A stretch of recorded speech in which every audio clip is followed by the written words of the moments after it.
Hello and welcome back to Rolex Play, where we roll dice and we play games. You've joined us for our midweek campaign, Threads of Chaos. This is session 10. This session we have almost everyone here. One person is down, but they'll be joining us momentarily, so we'll nearly have a full house. So hopefully Brooke will be here shortly. But nonetheless, we're going to start without her. Just to give a little recap, the players have leveled up to level 4. They have chosen their feats, their ability score improvements, what so, but you will find out more as we get going. So, without further ado, let's dive into it. The party have been travelling through Calzaria for some time now. First, they started as strangers, and they are still strangers. They've travelled together for a while, for a few days, following down the Gold Throne Road, until they reached a small port town of Laren. They've encountered yetis, they've encountered gnolls, creatures from far and wide, hungry carnivorous humanoids, but their journey has led them to a sailing ship. Leaving the small port town of Laren aboard a Eberith Dynasty ship, the party now travel through a river until they reach the coastline of the south of Calzaria, on their way to its capital, Bellavia.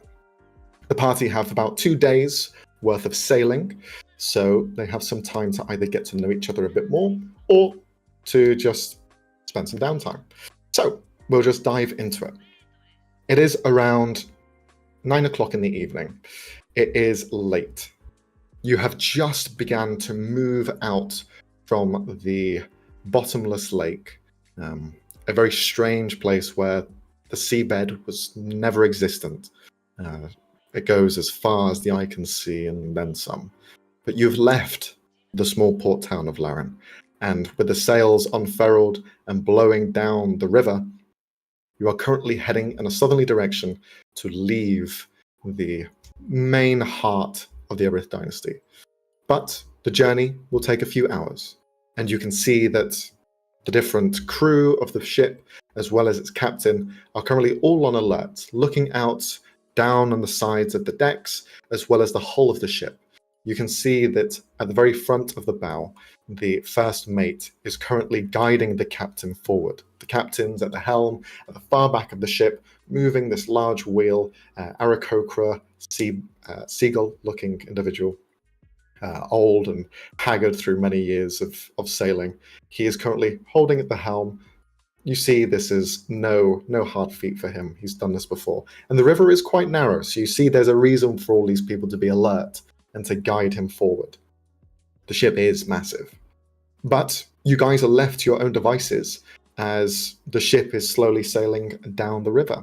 So we'll just go around one by one to see where your characters are and what they're up to, and then we can see if you wish to do anything together.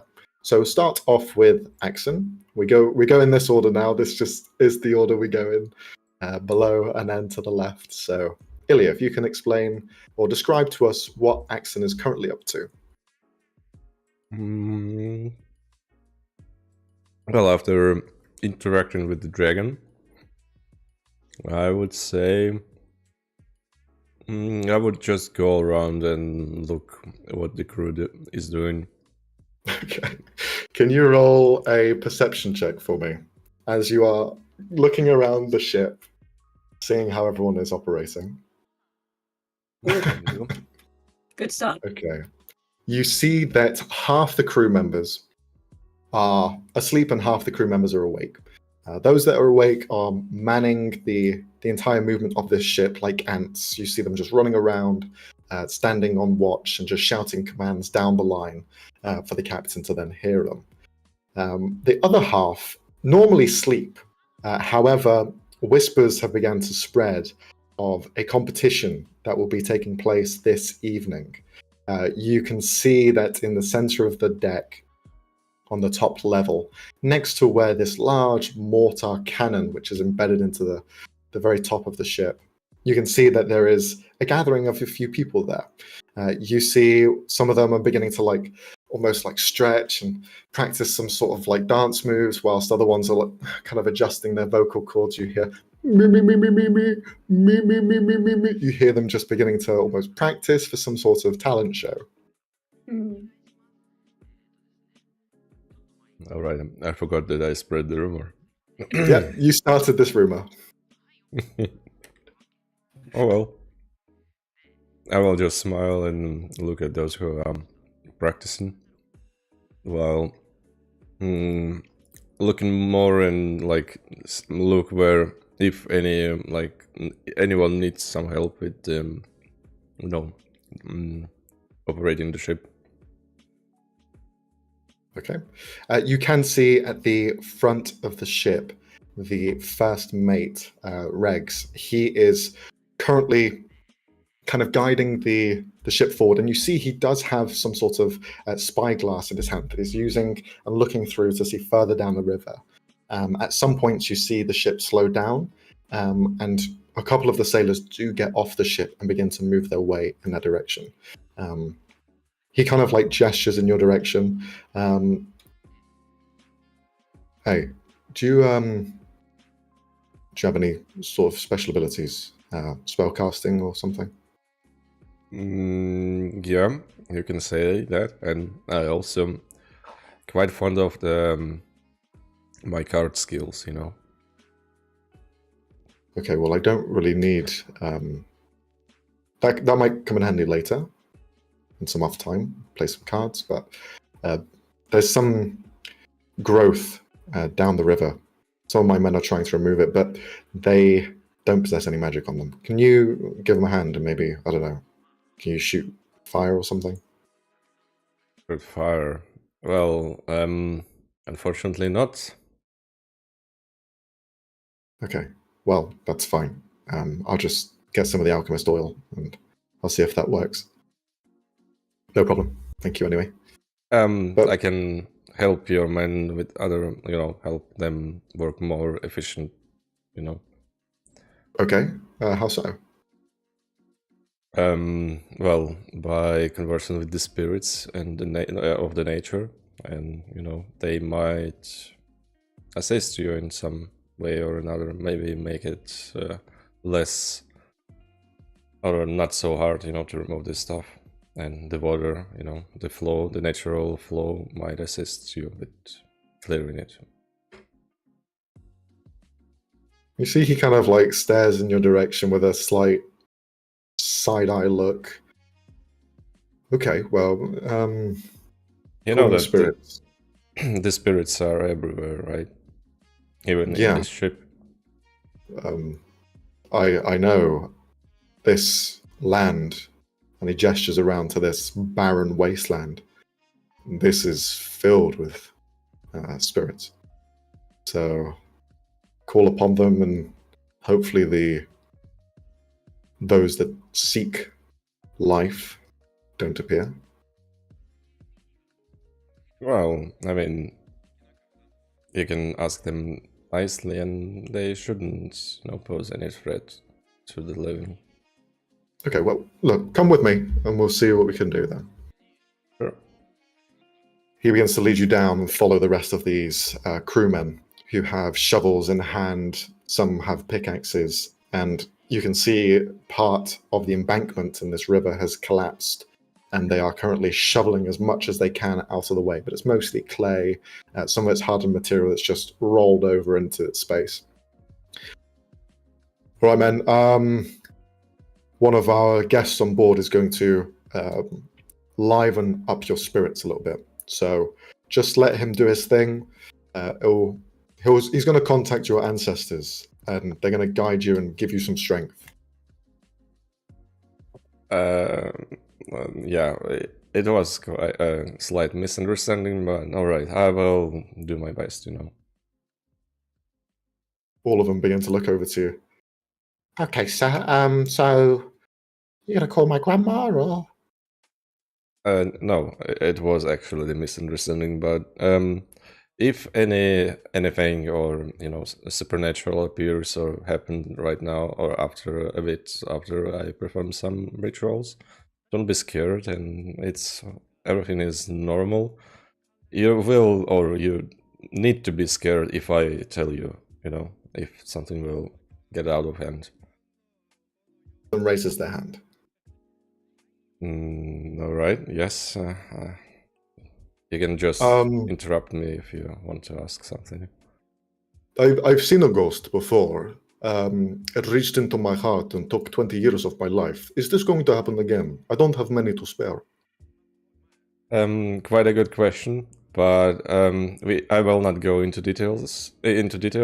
But I can assure you that what I will try and summon to assist you is nothing to do with the ghosts. It's spirits, or it's like spirit. They are spirits, not the ghosts. There are a huge difference. They all look around and you see Regs one more time, stands up. Any more questions, or can we just let the man do his thing? Silence. Regs just gestures to you. That's all yours. All right, then if I can have some peace and quiet for a minute or two, or at best 10 minutes, but then I will try, and I will just look around, draw some sigils, to contact the spirits of the nature, and more or less like after drawing the sigil, I will try to cast augury, but it's more like summoning spirits to assist what they are doing, in the task. So the nature would yield a bit and be not so harsh. Okay, if you could roll a Arcana check at advantage for me as you go through this process. Okay. 14.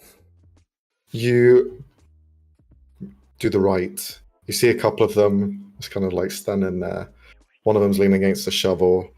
Some of them are making a little bit of noise, but it's a little bit distracting at times.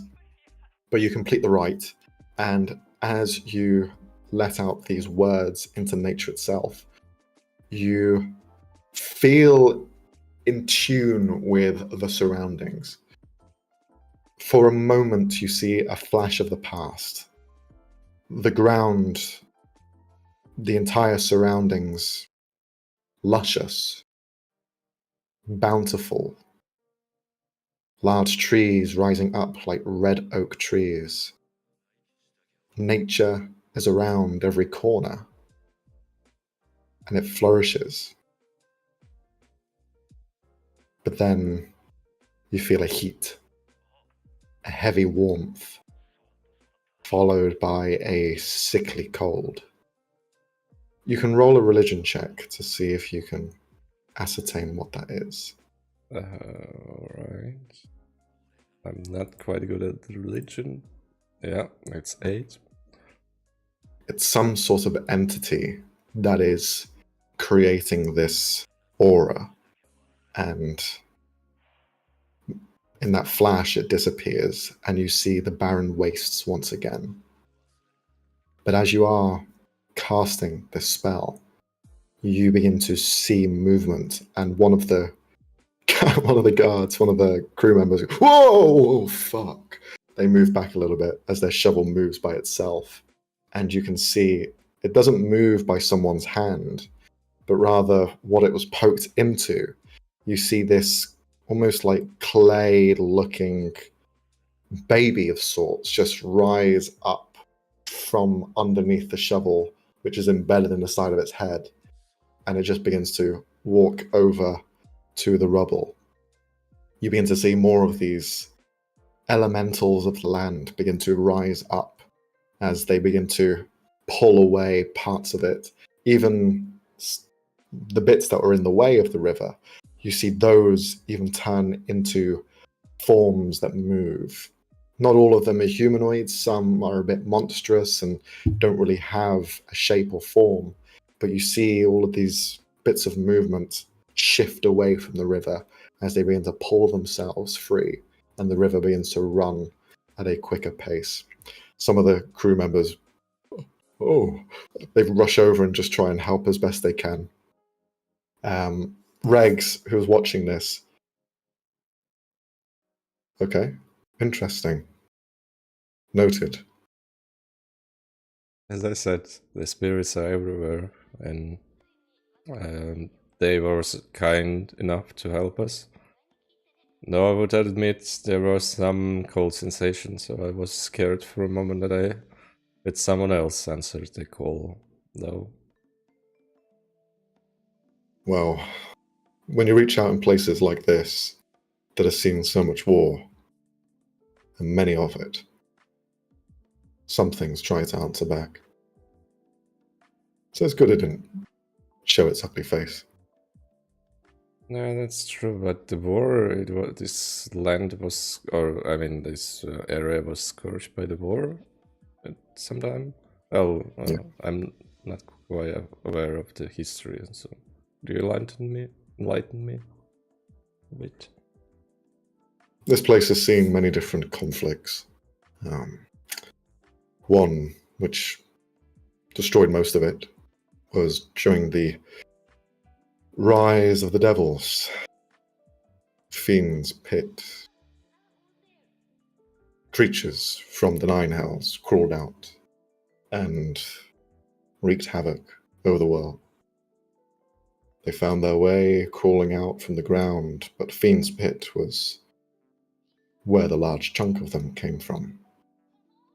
The Eberth dynasty had pockets throughout its land, holes deep underground that had these devils rising out.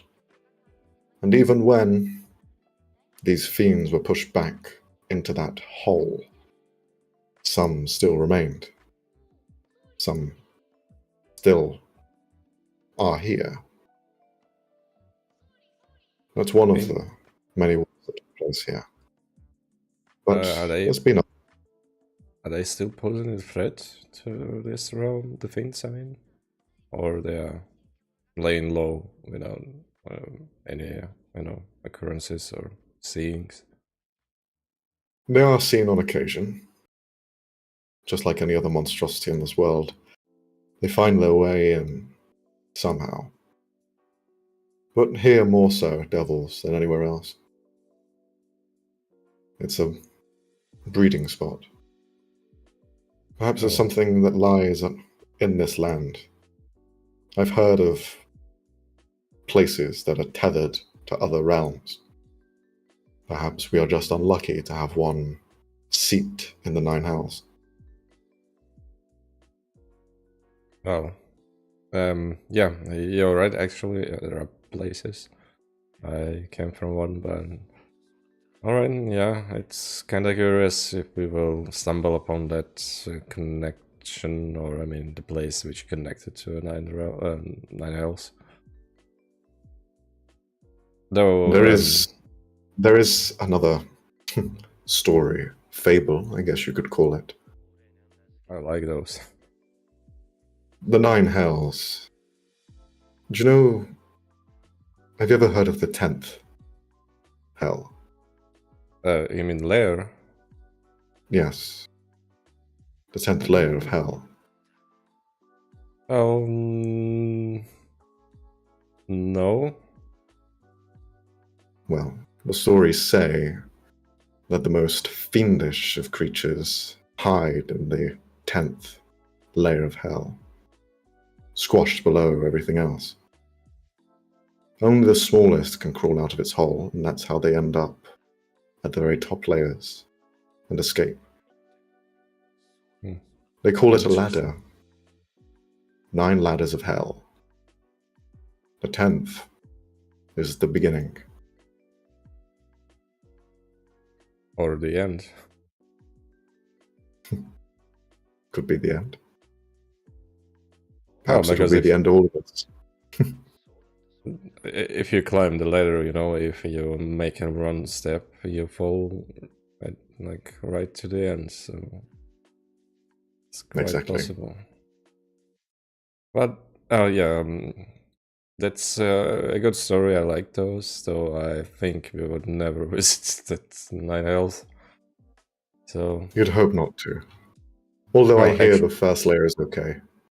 Actually, I hope to visit even the 10th layer. It's kind of curious to see what is in there, but I doubt that I will live to see this.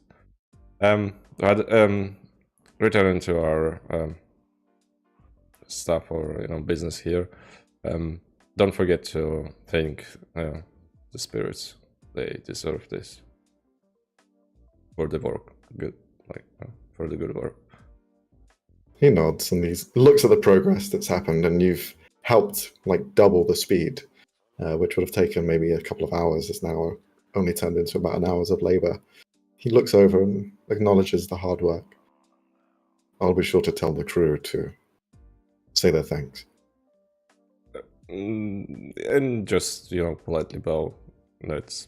And not deep, and just polite bow. It would be enough to thank them.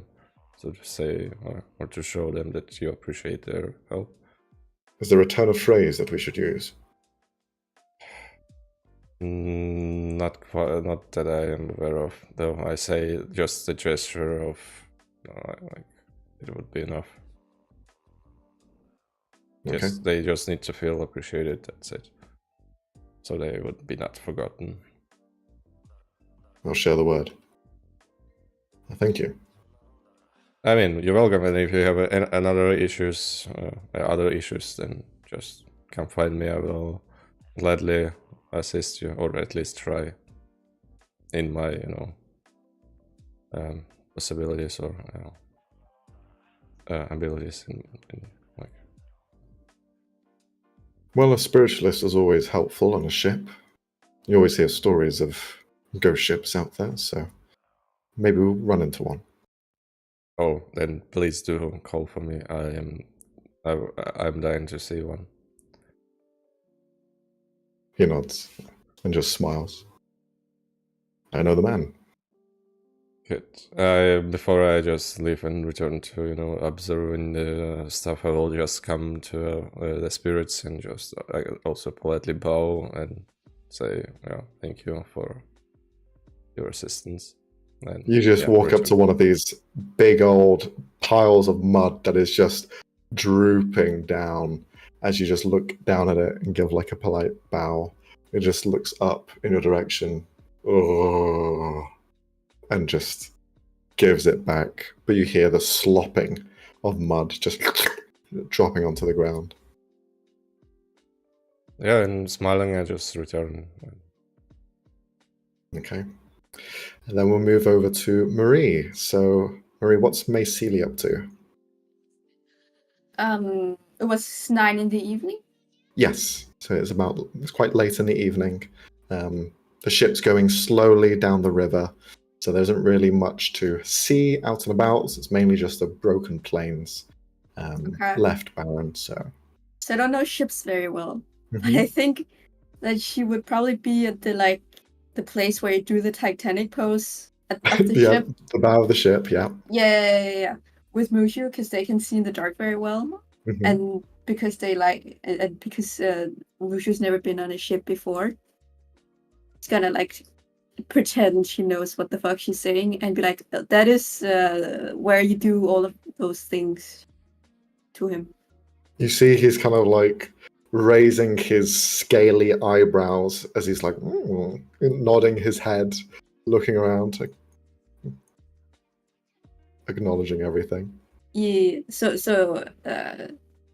she will point at crew and say, oh, that person is doing something, and it's not what they're doing. It's he doesn't know a thing about ships, just overcompensating. Sure, roll a performance or persuasion check at advantage to Mushu to see if you can really get it into his head. What's my lowest? Performance or persuasion? Yeah, either one. They're both high. That's no fun. Okay, well, you wanted to roll low, so you got it. You see Mushu's getting it in his head, but then you're giving false information and backtracking sometimes. You see he looks kind of confused at some points. Yeah, he's slow. He's not dumb, but the instructions are muddled, so it leaves him a little confused as he's... And then he points at one of them. He's like the lifeguard in case someone falls over. It's his job to save them. You see, he walks over to the side and flops off the boat as to see if he will be saved by this individual. The guy that you pointed at just doesn't even acknowledge, doesn't see it happen. He's currently just walking around the ship, making sure the sails are correct. So Mushu just falls down. You hear a slight splash. Can he swim? His wings, can he swim? Yeah, he can swim. Okay. He's not like a lead weight. He's not gonna just go straight to the bottom. I don't fucking know, man. But you can see Mushu's just kind of there bobbing in the water, looking up and around. Can you come back, please? Oh. And then he begins to climb up the side of the hull. Wait, why is he climbing? He's just climbing instead. Oh no! You see his wings are slightly kind of heavy with water. He shakes it all off. Me? At me? Yeah, on you. Idiot. Oh. He looks at you with an angered face. Oh god. Can I empty my water skin out on him? Just for payback? Sure. Yeah, you empty the water skin. He gets covered in it. Growls in your direction. I give him pits. Sorry, pits. Is that's gonna work or something? Like, you can roll a animal handling check just to see how well you can pull that off. Oh my god. He's such a softie for you. He just goes, oh, and he just forgets everything that's happened as you begin to give him scratches in his belly. As you are kind of like playing around, you see the bosun, not the bosun, sorry, the imp, the first mate, the powder monkey, sorry. You see he's pot-bellied, quite wide. He's about as tall as Mushu, roughly. He's not that big. He's tiny. And you see him just kind of like walking over in your direction. Mm-hmm. Hey, what's that thing? Him? Yeah, what is it? It's like a dragon, but not quite. It's a weird, funky-looking dragon.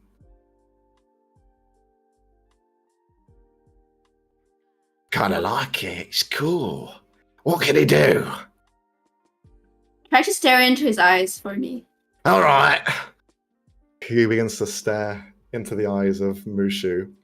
And it's almost like as soon as they lock eyes, you see Mushu is in this kind of playful manner. And then as he kind of like begins to stare at him intently, Mushu's head just like cocks up straight and then begins to stare him off as he's still kind of laying on the ground. He just begins to stare at this imp. The imp's staring at him as well. They spend about 10 minutes in this pose as the imp just continues to look into his eyes. Whoa! Wow. That's pretty interesting. So he's a hypnotist then? Sure. I can tell that like 10 minutes have passed. I don't know if you have something important to do. Whoa! 10 minutes? Oh, yeah, I had quite a lot to do. Never mind. It's alright, nothing's gonna happen. Where'd you get this thing from then? A gift, I guess? I don't know how to like say it. It's just a pet or... Right, gift. Right, okay.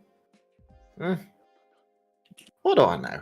Could I, this might sound a bit different, strange. Could I milk him? Excuse me? His breath. Put it in a bottle. No. Why not?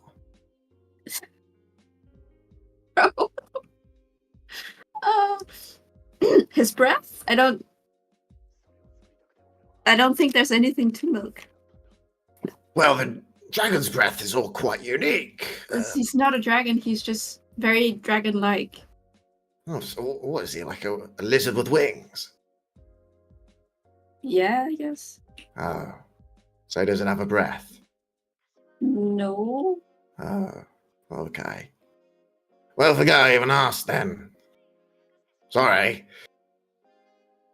Sorry, little thing. Wherever you are. He gives Mushu a pat on the head. Mushu just shrugs it off. All right, well, I'll leave you to it. And his little wings come out and he begins to fly off. That's weird. Anything else that Maceela gets up to, or is that pretty much it? No. She's traumatized now. Thank you. Okay, no worries. Okay, next we move on to Leonie. Leonie, what's Yes. Cal up to? Cal, now that he has a moment of peace, is remembering tidbits of the conversation he had with the guard and is very worried suddenly about what he has in his pack. So, once he has a moment himself, so essentially once he's parted ways with Axon, he's gonna look for a quiet spot, and then he's gonna take a closer look at the egg thingy, the plant egg thing, whatever, the jelly bean. You have your cabins. Do you go into the cabin and Oh do yes, this? perfect. Okay, cool. I wasn't sure if those were shared or if we all... No, you have individual cabins to yourselves. Amazing. Okay, so you head into your cabin. You begin to sweat slightly as you pull out your backpack and begin to open it up. You can see that the red bulb that you had picked out, or that had fallen to your feet, pretty much. You can see it there. It glows. It has a red glow to it. It's fleshy in its kind of like jelly bean state. Yes. You can roll a nature or investigation check if you want to see and perceive more. He's specifically checking if there's like hints of like structure, like I don't know, arms, legs. That would worry him. Nature. Normal. Oh, not 20!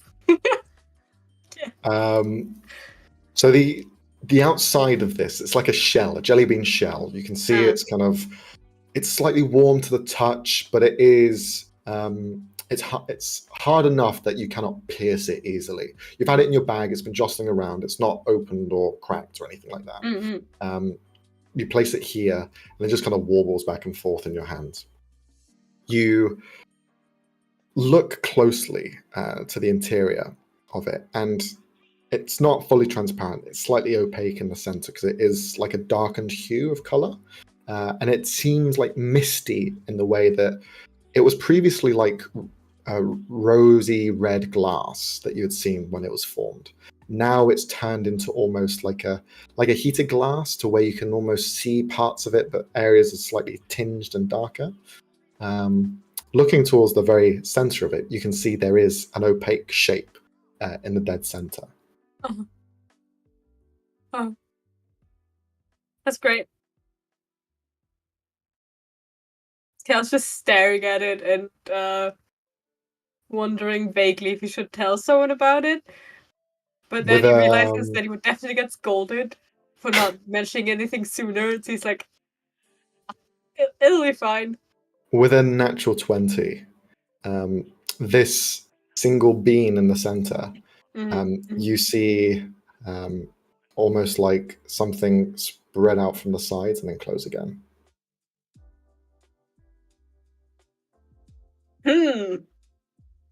Cal's just pondering. And I think that he just decides, fuck it, and essentially makes a little nest on the bed that he was given and just wraps the thing. This is like, okay. You gotta keep stuff like that warm, right? And then he's just gonna, So you're treating this like an egg? Yes, he has no idea what he's having. But it behaves like an egg. It came out of the plant, and the plant looked similar to the dragon. So he's like, something is in there, and the guy claimed it was a baby. Maybe it is a baby. If it's a baby, what should help it be Okay. As you're wrapping up and placing them in like this, some like corner of the room, a nest that you've made, makeshift nest, you hear a knocking at the door. Hello? Kel Hello, throws is the anyone in blanket over there? the nest and then opens the door. Yes! Ah, hello, you are awake. I am just, Yeah, I haven't gone to bed yet. you see in front of you the human chef, the cook of the ship. I was just coming by, making sure that everyone was still awake and had some food in their bellies. Do you need any refreshments of sorts? Yeah, that would be lovely. If you could Okay. just show him to the kitchen.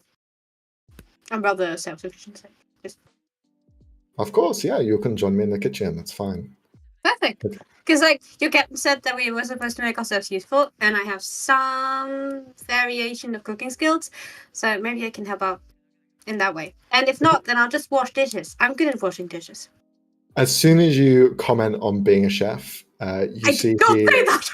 well, helping in the That's kitchen. not what I said. You see he kind of looks over quickly.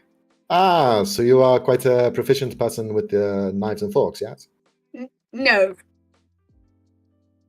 You are I not. said I've lived on my own for a bit now, and I've had to cook for myself quite a lot. So I would say I'm not helpless in a kitchen, but I am in no way anything near an expert. Do you And enjoy so the I would meals have a that you lot. cook? Yes. Well, we are our worst critics, so I think that is good enough for me. Please follow me. I will show you and get you acquainted with the kitchen, and you can start helping me make breakfast for the morning, as well as some evening desserts as well. Perfect. Okay, and you begin to follow away into the kitchen. Also, what was that red light that was in your room? It's called a lava lamp. They're very soothing. Okay. Lava on a boat. Good thing it's fire. No. Don't worry. It's like it's inside glass. Glass on a boat. Okay. Yeah. Well, look, you seem to be quite capable, and to be honest, it is not in my tool set to be telling you what to do. Once I'm in the kitchen, then I am the head. Outside of that, you can do whatever you like. I don't care. That's a good mindset. Have 5 lava lamps. I don't care. There won't be any fire alarms. It'll be fine. Are they only in red, or do you have different colors? I only have a red one, but I think they come also in like orange and yellows. I've not seen other colors, but I'm sure there are. I mean, that's magic. I'm sure they can do a lot of fun shit with that. I'd be quite interested if you could ever get me one. That would be very nice. Thank you. I could try. All right, well, this is the kitchen, this is everything. And as soon as he begins to show you into the kitchen, you can see these fiery appendages that float in space are whisking, moving pots and pans. You see all these tasks being made through several dozen fiery hands as they just hold there in place, cooking, creating, doing everything in the kitchen. You see one of them is currently cleaning some implements in water, and every so often you see it just like turn into smoke. Ah, what are you doing? I told you not to go into the water itself. You are fire. It does not work. And then he just puts his hand out, and then you see another appendage appear, and he pulls it away. Oh, I can definitely do that. I can help with water stuff. Oh no! Your skills are much more better with over here. And he begins to take you around. How are your hands? Are they quite? You're quite a strong person. I am an archer, and that requires a lot of like careful bow holding and finesse. So yes, I would say so. Okay, I'll need you to take off the plumage from this ostrich. And he lifts up this large ostrich corpse that has just been slayed. You see the massive body is about the size of you, and the feathers are wide and big, and it's a meal to try and pull apart. Don't worry, it'll be fine. I can always get rid of some of the fluff if you wish, but some of the feathers, it is better to keep them. Are you okay with this? Yeah, sure. I can try. I've skinned animals before. I've not done the bird in recent times, but I can try. All right, I'll be over here if you need me. And he begins to walk over. For this, I'll ask you to make a athletics or acrobatics check. as you begin to try and unpluck Oh boy. feathers. Ooh, 15. Okay. You begin to pull off piece by piece, as many as you can, large clumps here and there, and placing them to the side. You make steady work, and eventually the ostrich is completely pulled off of all of its feathers. And you see he stands there. Okay, very good. Now we are going to cook this thing. Don't worry, it does not take much. And you see he just clicks his fingers, and the entire thing lights up in flame. And then the flames just cease and bake themselves into the skin of this ostrich. And then That's you so neat. smell this beautiful aroma of just food. Okay, very well. Shit. I forgot to take out the innards. It doesn't matter. Well, We'll just serve it as is. but the bones. Nah. Ah, Are they going to choke on it? Nah. It'll be well, fine. they might. Roll a persuasion check. I'm rolling persuasion to get the sketch not leave bones. That's ready. Another one. This is not good. I'm waiting. This is not good. All right, you can How handle the that. fuck are you all doing that? I want instructions. All right, you can do that. If you think it is worth it, then by all means, you have the utensils by your side. All right. So instead of taking anything out, I think he's just gonna cut the meat off of the bird and make it into like eatable parts. So Mhm. essentially preparing dishes. Yeah, you're creating portions of Yeah. preparing the meals. You do so quite quickly. Very well done. He does come back later. So you are quite. You weren't lying before. Very good. I can see you have a very skilled hand. The marksman's eye as well. I can see you've gone straight for the key areas on the carcass. Well done. Yeah. When you live on your own and like suddenly you have to teach yourself, you learn quite a lot of stuff from like having to eat. Hunger makes people great. It's true. You're not yourself if you're hungry. Exactly. So yeah. Ta-da! And where are you from, may I say? Well, originally, or like, where was I raised, or like, well, we came from Laren. Okay, so I was born in Vadem. Let's keep it simple. Short and simple. Oh, damn. Okay, very nice place. Been there a few times, cooked there as well. Interesting place. Family there still? No, they moved to Lerons, which is why I was confused for a second, because I was mostly raised in Lerons. Oh, But okay. eh, Quite the travelers details. then. yes, definitely. And good for yourselves. To 3 continents so far. Very proud of myself. It's Well, fun. you seem like quite a bubbly person, so it's worked in your favor. It has. seeing a bit of There's the so world. many interesting people on the road. So many. Who is the strangest person that you've seen? Oh, when I am currently traveling with this guy who, like, he takes people's souls. And he keeps talking to the horses. And, like, it does seem like they're talking back to him. But, like, none of us can prove it. So he might just be talking to the horses without getting any responses. He's named them Apple and Pineapple. And considering we're not going to be eating them, it's kind of weird that he named them after food. And, like, again, he took a guy's soul. But he did release it afterwards, doing some gymnastics, and then he released it. He did Which is some cool. gymnastics. Yeah. Okay. Interesting. Is this person is on the ship now, right? Yes. Okay. Could He's you also already inform... talked to the dragon. Okay, could you inform them to never speak to me, please? Because that sounds quite scary, and I don't want that. All right, I can do that. Okay, that would be very nice. Thank you. Mm-hmm. All right, well, we can continue with making some desserts here. We have the main course pretty much prepared. We'll do some desserts. yes, and we'll have desserts. I love breakfast in the desserts. morning. All right. Oh, you have a sweet tooth? Yes. Okay. Well, you'll like this one. I just like food, I think. Who doesn't, right? Yeah. You continue to help out in the kitchen. I do want to say, when making desserts, he's a lot less controlled. He constantly steals Tippet's like a bit of, I don't know, whipped cream, and it's like, Also, if there's berries involved, for every 5 that he actually puts in the dish, he's eating 3 or 4. So Okay.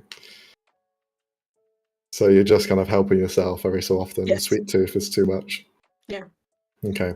He sees it, he acknowledges it, and he does the same. He's like, yeah, this is quite nice. I like this guy. You continue there. We'll move over to Arne. So Arne, what is Ulrin up to? Okay, so first I was contemplating on doing some maintenance on my stuff, but now instead I've decided I'm also in the kitchen. Okay. So after getting yourself settled in, you've joined in the mess that is now the desserts. You see Flambe, who is the head chef here, the only chef, with Jesus Christ, with Cal just kind of every so often they throw a bit of casting sugar at each other. It is fun, isn't it? It's Very fun. One should always enjoy food in every way. Hello, sir. Hello. Oh, This hello. is Oren. He's with the group I travel with. Pleasure to meet you, Ulrin. Nice to meet you. Nice You're to not meet you too. you're not the one that transfers. No. Okay. No, that's the blue one. Okay, a little bit Racist. okay. Oof. I'll be sure to stay away from them. Are you here to help out in the kitchen, or? Somewhat. I've somehow neglected my own cooking skills in recent times, so I thought I'd treat myself. If you have some room, I brought my ingredients myself. More the merrier. Yeah, of course you can. We have plenty of spaces clear, and as he kind of gestures out to them, you can see there's fiery hands doing some current works, and you see he just clicks his fingers 4 times, and the 4 of them just disappear. We may use that place. It might be a little bit warm, but it should be fine. All right, then. I'll just get to work. And All right. in order, he pulls out tomatoes, pineapple, sauerkraut. Cal's just watching with increasingly horrifying expression. It just keeps getting worse. There's some free-eyed fish. Oren, are you sure you don't just want to try a piece of ostrich? We just made it, and it's very tasty. No, it's Try a personal recipe. Have you tried it before? Have you actually eaten whatever you're doing there? Well, of course. Well, I used other fruits, and the fish had 1 less eye, but this should be fine. Eye. You're putting pineapple with sauerkraut. No, that's fine. You see the chef looks over. No, this seems all correct to me. I mean, I guess if you were to throw it all in a pot and then burn it beyond recognition, that would be fine. Then you could be eating ashes. But this is... Do you have something against tomatoes? No. That is the only part in this I can agree with. That fish does not look like it was made to be eaten. Are you sure this isn't poisonous? No, I bought it from town. It's a kind of specialty, I believe. I actually quite look forward to the taste. Right, can I do a quick check if I know if that thing is poisonous or not? Sure, you can roll a nature check or a medicine check. 15? 15? No, doesn't look to be any poisonous at all. It seems to be a very strange looking fish. From what you can tell, there are almost traces of aberration, perhaps? Like this fish has mutated to some degree and has taken on the properties of some otherworldly entity, but for the most part, it looks quite good. Okay. But combining all of that with pineapple is still a crime. And like, Well, you're against crimes, so don't. well, I was going to make a salad, but what would you suggest? Ostrich. I don't think it would mix with the fish very well. I mean, okay. How about I prepare you the fish, and I can even make you a side salad without the pineapple in it, and then you can eat that. But maybe don't do it yourself. I've seen what happens when you cook. It's never good. Well, if you insist, I have some other fruit I could use instead. For example, I borrowed an apple from Osman, from Axon. if you're looking to make a fruit salad, you can combine the apple and the pineapple. That's completely fair. But leave the sauerkraut out of that, and the tomatoes. Those don't work together. But, Kel, the sauerkraut is the most nutritious part. Yes, and it's very tasty, but not when you combine it with pineapple. Please. Just imagine your mother puts something in front of you, and it has sauerkraut and pineapple in it. Do you think she would? Do you think she would ever go that low? Well, in the first place, my mother doesn't cook. My father does. Right. Then, with your father. Well, he's the type of person to mix in vegetables rather than fruit. I'm not sure I've ever seen a fruit salad in my home. However, Yeah, they're maybe quite there's- enjoyable, maybe I there's- assure you. Yes, they are very enjoyable when you only put fruits in them. None of those things are fruits. Well, Please, but what just- about the just listen to tomato? me. The tomato is a fruit. We could argue about this, but It is scientifically proven that it is a fruit. scientific. Okay. Honestly, why am I even stopping you? It's your taste stuff that has to deal with this. It's not my problem. It's just sacrilege. Blasphemy, even. Honestly, if your God were to see this creation, he would be ashamed of you. Well, that is just insulting. Oh, my God created all these things. Yes, but he didn't create them to be put together. Oh, I believe that's for me to decide. No, it's literally not. He deliberately starts to prepare some stuff, like starts cutting up the tomato while looking at you. Don't worry, Cal. You can pay focus to this instead, and you see Flambe begins to pull you away. Don't look! Don't look! Don't look! It will frighten you. Don't!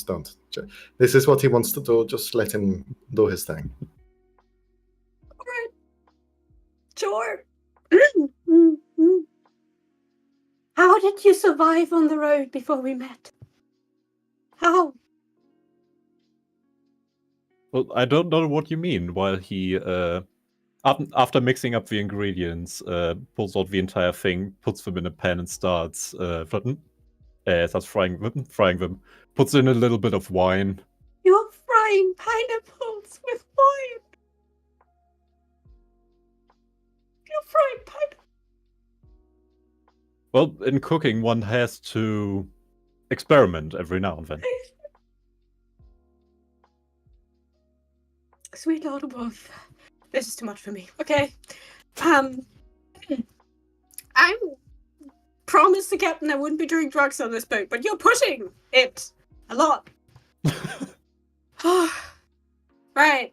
Okay. Well, looking at that ostrich, I'm cooking the most healthy thing on board. What do you mean? It's meat. Meat's healthy. Well, you also need fruit and vegetables for a healthy diet. Yes, that's true. That is very true. I'm going to extract myself from this situation because I'm going to go insane. Orin, I'd like you to roll a So this is a cooking check. Do you have proficiency in cooking tools? No, I do not, and I decided for myself that I would have a flat -10 on trying to cook. Okay. No. Sounds right. So I'll ask for a. This will be using your wisdom. So just a straight wisdom check. -10. -10. If it's an at 20, this will be amazing. Come on. I will not cry. 20. No, Cal will cry. I'll laugh, but Cal will cry. Ooh. That would have been But good. it almost. very It was, good. it was almost. Okay. Oren, you just begin to You kind of like hand fist it a little bit. It's not the most dainty work. You kind of see it all and just almost pulverizing it into like a mush in some areas as you're just kind of like oh, that's supposed to look like that. Okay, that looks all right. As you're doing this, it's kind of you're almost getting flashbacks to being in the forge and hitting things really hard and being, especially in a hot environment like the kitchen, it just brings in the intensity of I've got to really work hard on this food. So you're kind of like picturing it as bending metal with steel gloves as you're just continuing to kind of mess around with the food. You left the boats and the fish. Stop. It's too late. No, now it's too late. Leave it in there. It's too late. You create this mush. It looks like mush. Smells like burnt fish. Toast? Doesn't smell like burnt toes. Why doesn't it? It could, but it doesn't. If there was a 1, it would. Mm. But Oren, can you roll a...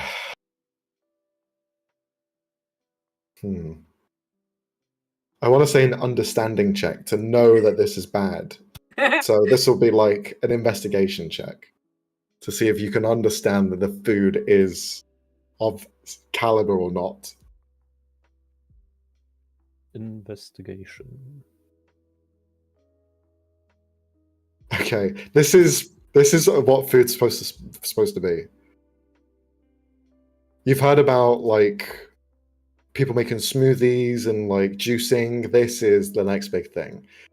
People don't need to chew. It can just go down in one go. It is pure utilitarian. You just down it in one. It's one mouthful. No chewing needed. All the flavors are there in one go. It is the perfect quick meal for a sailor. That looks like he's gonna be sick. Flambe looks at it. Oh, wow. Okay. He then leaves. Nope. He leaves the kitchen. He just walks out the kitchen. And you just see him take a minute. Oren, don't eat that. We made perfectly fine ostrich. You can even have a little I believe it snack. came out quite good, and I take a spoon. You eat it. You thought this was like mush. It actually has a bit of bite in there at some points. Yeah, it's the fish bones. Yeah. The special Oren brand wine does not fully dissolve them. No, it does not. It's a crunch, and it's like biting down on the hardest stale cracker as you just... But it goes down. And I'm going to need you to roll a constitution check. Okay. Not a safe. Can I just mention the absolutely distorted sense of taste that Oren has? Still Yes, thinks because of all of the sulfur and shit in his nose. Okay, That's what the Constitution does to you. saving throw. If you roll in that 20. Also, I think I'm at advantage for saves against poison. This ain't being It's not a poisoned. save. Mate. This is a check. It's just a check. Okay. Okay, so this goes down quite nicely.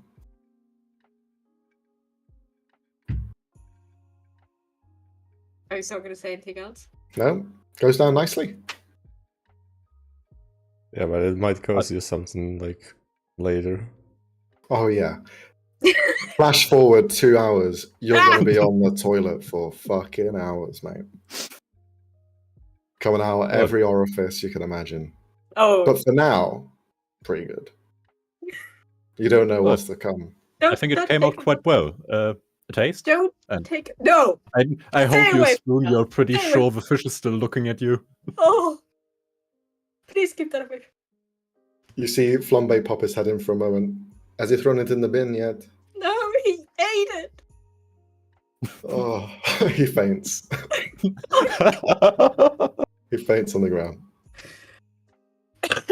As soon as he drops unconscious, you hear all of the pots, pans, and all of the utensils just fall as well from the fiery hands as he loses concentration on all of them. Okay, but nothing. Bong, burning. bong, bong. Anything burning? No. Okay. No, nothing burning. Thank God. The burning is gone. Thank God. Yeah, Kel just starts cleaning up. It's like, oh no, oh that's hot. Okay. And Does Ulrich Gavin continue starts- this dish? It's quite tasty. Oh, he took another bite. Mm. Just crunching through bone. Oh, that's the femur. That's of a fish. Sure, that's the tailbone.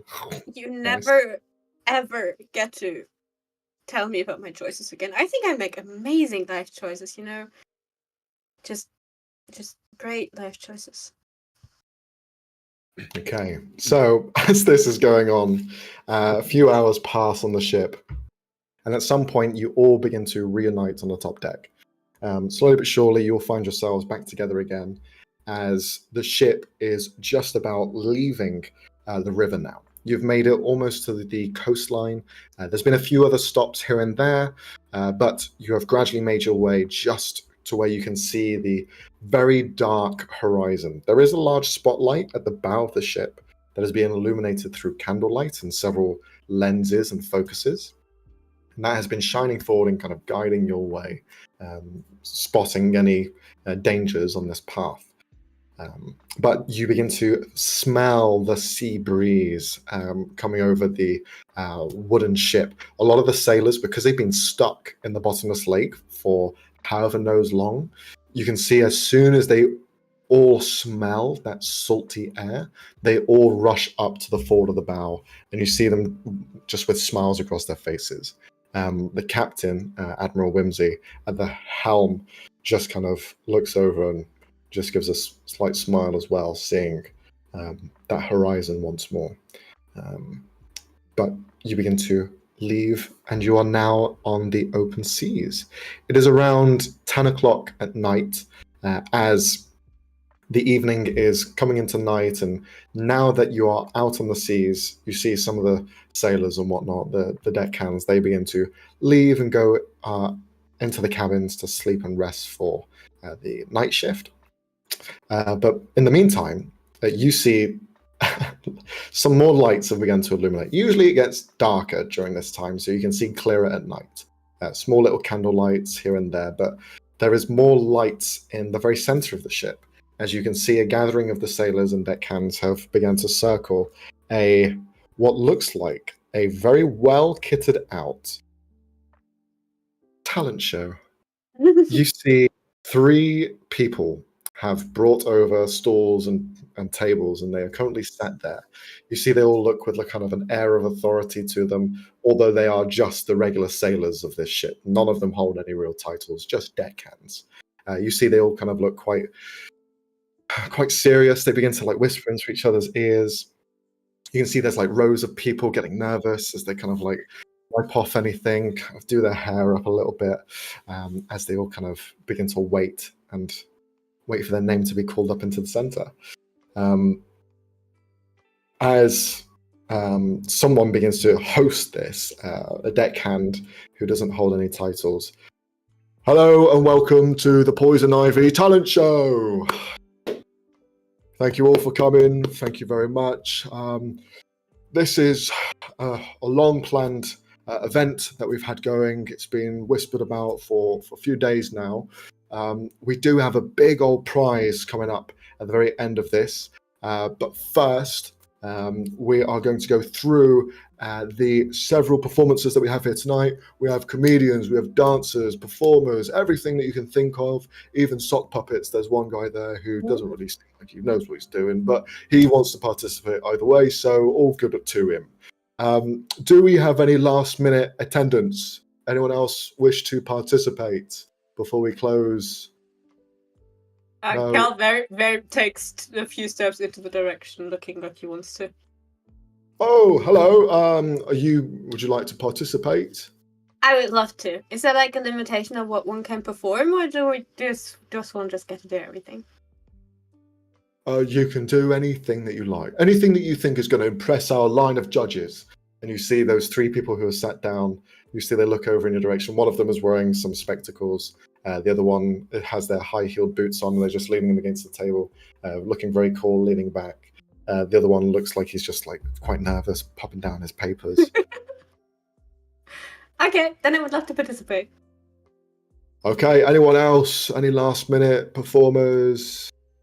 Begins to look around the rest of you. All right, well then let's just get this started then. Da-da-da, we don't have a theme song. All right, first up we have Arnold. Arnold, come on, get on the stage, mate. You just begin to see this kind of like old geezer, a hardened sailor, looks like he's been on the seas for 70 odd years. You can see the judges kind of look him over. Hi, hello. Could you just let us know what your name is and how old you are? Hello, my name is Arnold. I am 25 years old. You see everyone looks quite shocked at hearing he's 25. But I am here today to do some jokes. the judges look slightly unamused. One of them looks smiley. Okay, Arnold. Well, that's quite surprising that you're only 25, but take it away. You see, he kind of looks around. Okay, why did the old man fall down the well? He couldn't see that well. Oh, I thought it was funny. Oh, I tried to make up a joke about ghosts, but I couldn't. It had plenty of spirit, but no body. I will loudly laugh at this one. He kind of like pulls himself back a little bit, holding his stomach. Not many people are laughing, it seems. Oh, is your house... No, that's a shit one. You see he begins to kind of like think about other jokes. Hi, I'm Cliff. Drop over sometime. I don't get it. Yeah, I don't get it either. Oh, okay. That's me. And he begins to head off. Oh, Marie, we can hear. We can hear someone. It's okay. Next performer comes on. You can see a juggling act. This young woman in her 30s. She pops up. She begins to juggle a load of different utilities and instruments that are left around on the deck. You see people begin to clap, but doesn't really seem to grab their attention too much. Another one, this quite portly fellow, older gentleman. You see he kind of stands there and he begins to do some ballet. You see he kind of like stands up on one leg. His balance is slightly off as you see him kind of like hold himself. He kind of stumbles a bit. Then he tries again. Then he stumbles again. And then he tries to do a jump. And then he hurts himself. Okay, thank you. Good job. He then heads off. Then they begin to look through. Some of the performances come in, nothing too great. Some begin to sing. Some are quite good singers. Some male voices have a good baritone, and then some of the females have quite a good high pitched. You can see that seems to get most of the attention. But you see one of the judges just say, yeah, well, that's not really talent. You're just singing. We're here to see something different. You see that they kind of get defeated by that slightly. The host comes out one more time. Oh, okay, who's left to participate? Oh, yes, Me. you. Okay, please come on to the stage. Right. Hi. My name's Cal. I'm 24 years old, and I have my bow and I have arrows, and I would like to do some trick shots. I haven't practiced any of these, so we'll have to see how they go. As you begin to say this, you see one of them who's been leaning back on the table. You do trick shots. Yes. I hope blindfolded, because That would be a otherwise it'd horrible quite idea. There's boring. people everywhere. You see, he just kind of like flips away. Anyway, I mean, I can do a blind shot, you know. Okay, I mean, missile, fuck if you. you want to make it a duo act, you can do some blindfolded ones, and I can do some of mine. No. Yes, not. Okay. Let's see. What can I think of at the top of my head? He's going to try and get, like, sailors sometimes have these hats, right? He's Yeah. going to try and shoot some of the hats off of people's heads. Okay. Fucking hell. And if he's intentionally aiming a bit higher, so Okay, I don't want cool. to pay at anyone's heads. All right, so you pull up your bow, you have it in the air, and then for dramatic effect, you go down and just shoot towards someone's fucking forehead. Okay, go for it. Roll an attack roll. Would you like to add -5 to it to make it even No. more spicy? No, Okay, shame. Why not -10? because I can't. Do an Oh, all-in. I purposely want to fail. Please stop rolling. Oh boy, that is horrible. 14. Okay, 5 roll. you aim, you shoot the arrow, and unfortunately just sails over the hat. It just misses slightly.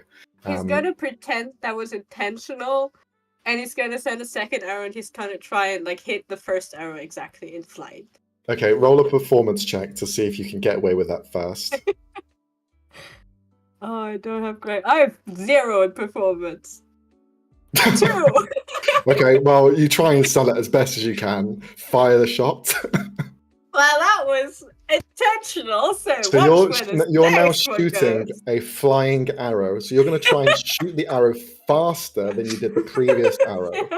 Seconds after you shot it. Okay, go for it.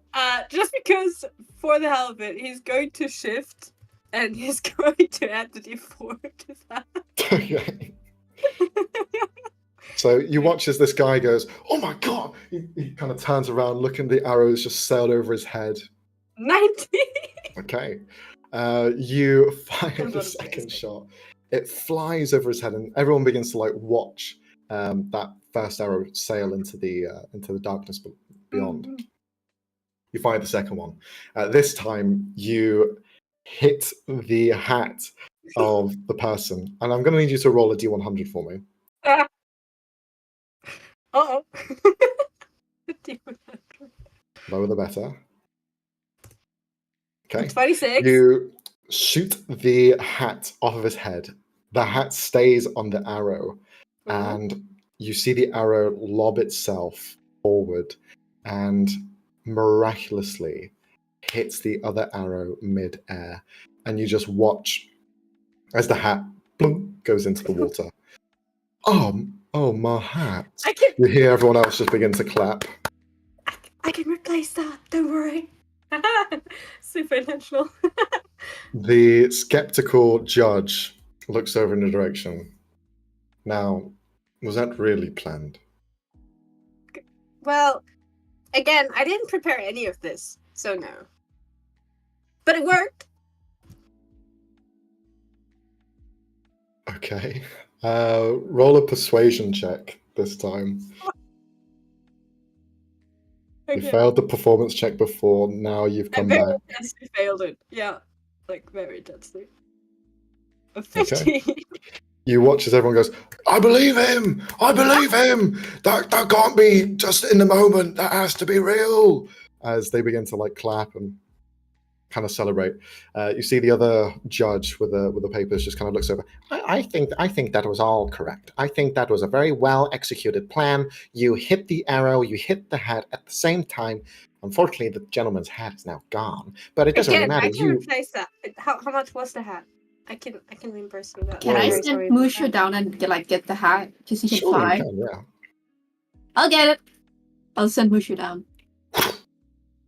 Mushu just begins to fly off and scour for the hat. Moments later, Mushu arrives with a hat on him as he just kind of like flaps back through the air, dropping the hat off onto the guy's head. Oh, thank you. Oh, it was a present from my sister. So it was irreplaceable, really, but luckily we've got it back. 2 holes though, so not. Yeah.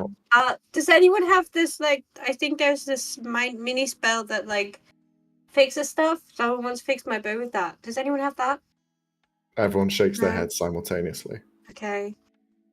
Did you prep that? Because that was impressive. You should do like group challenger with that, like the synchronized head check. That was good. Well, we are a sailing ship. We all should really be in the same mindset. So True. You see the judge just kind of like acknowledge, okay. The host of the show comes back.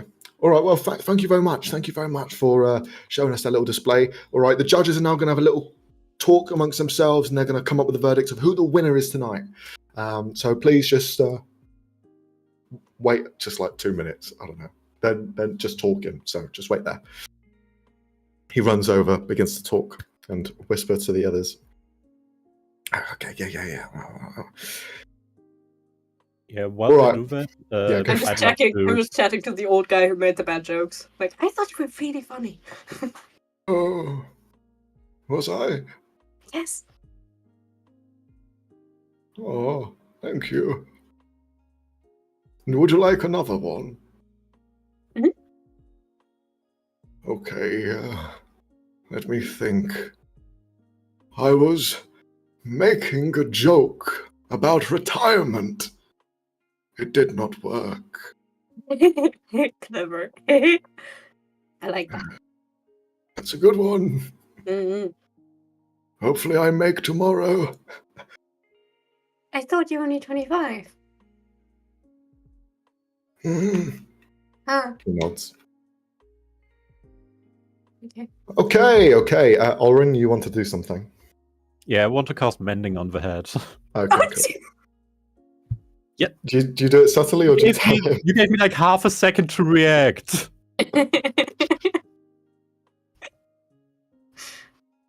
So you begin to repair the hat. Oh, thanks, mate. This is so nice. Thank you. No As you problem. repair that. Okay. The verdicts are in. We have a winner. A conclusive winner, in fact. The only one that really displayed any talent. Not dissing everyone on the ship. You're all lovely, but clearly one person has more skill than everyone else. And we're not talking about you and your jokes, mate. All right. The winner is... I will just make a like loud boo at that statement. As you do that, it's infectious, and everyone goes boo, Oh! boo. No, again, I thought you were funny. You suck! Whoa, where did that come from? And you swallow. Everyone turns to Mayseely. Hello. All right, so we have a winner, and unfortunately for everyone here, it's not one of us. It's the newcomer, Cal. Hey, give a round of applause for Cal. I've never won anything before. This is amazing.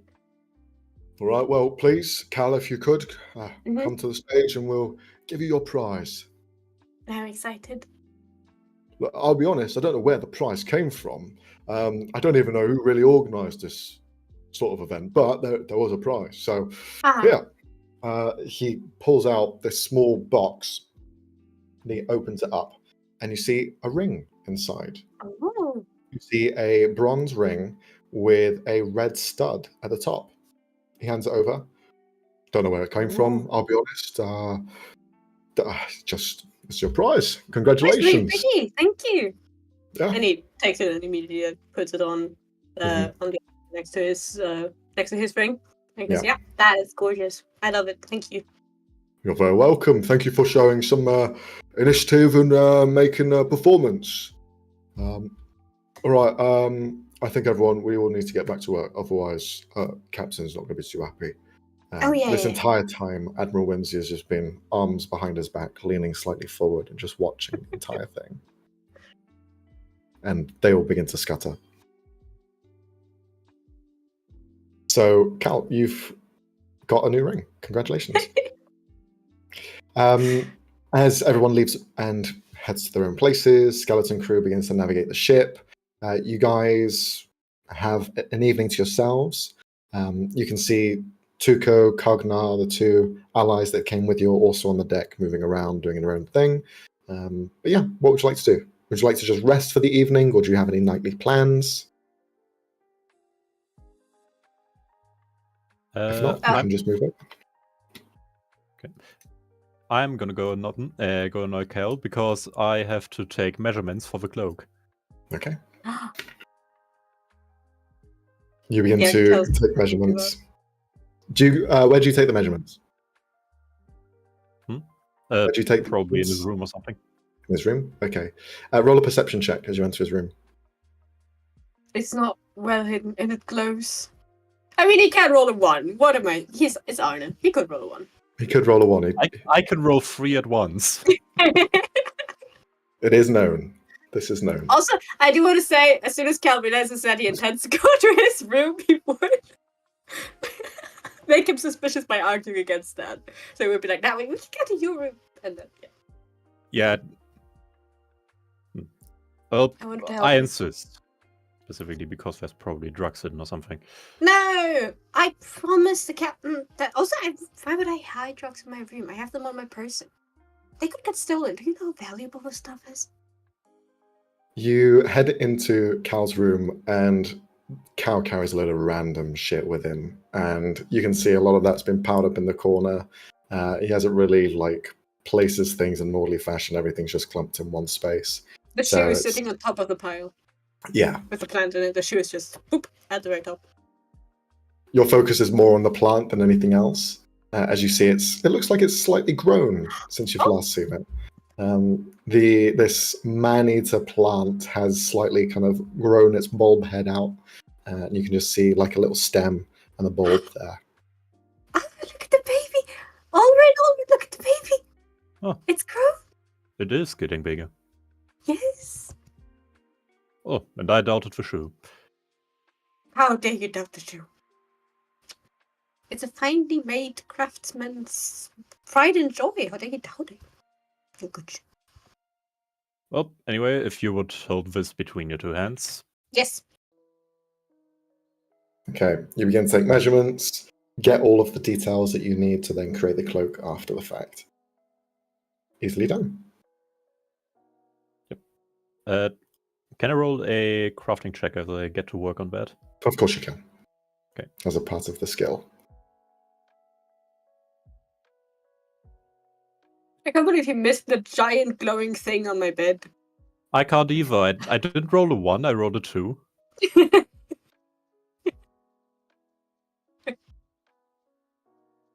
Okay, way better. Success. So be sure to mark that off as you prepare to go through the list. Yep, that's the second, and I need 3. Okay. So now cloak measured up, ready to go. We'll move over to Mayseely and Axon. Anything that you guys want to do before you have a long rest tonight? Oh, maybe quickly when after that performance, or just ask around if anyone has any, deck of cards, plain or normal. Mhm. I mean, Taro. You begin to ask around, and you can see that a few of the sailors do have a deck of cards. They just, in the off time, as you head downstairs, looking at the different kind of saloons and areas of rest, you see a couple of them playing cards amongst themselves.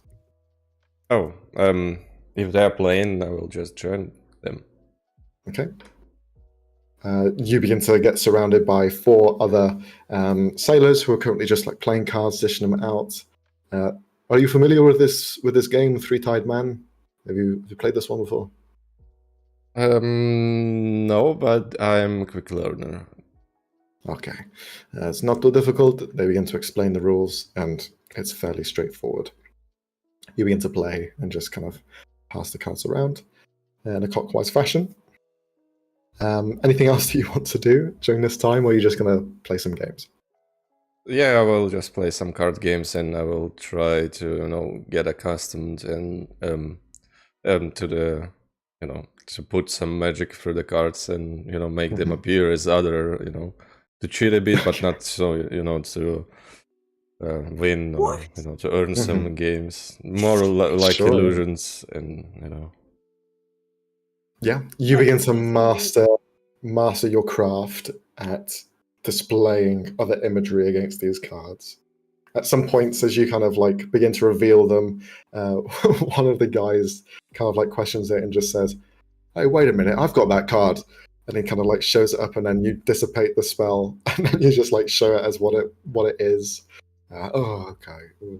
You see, they don't really seem like they care too much. There's no stakes on the line, so it just seems to be an average game. just But you try practice. and hone my skills to make some money later on. Mm-hmm.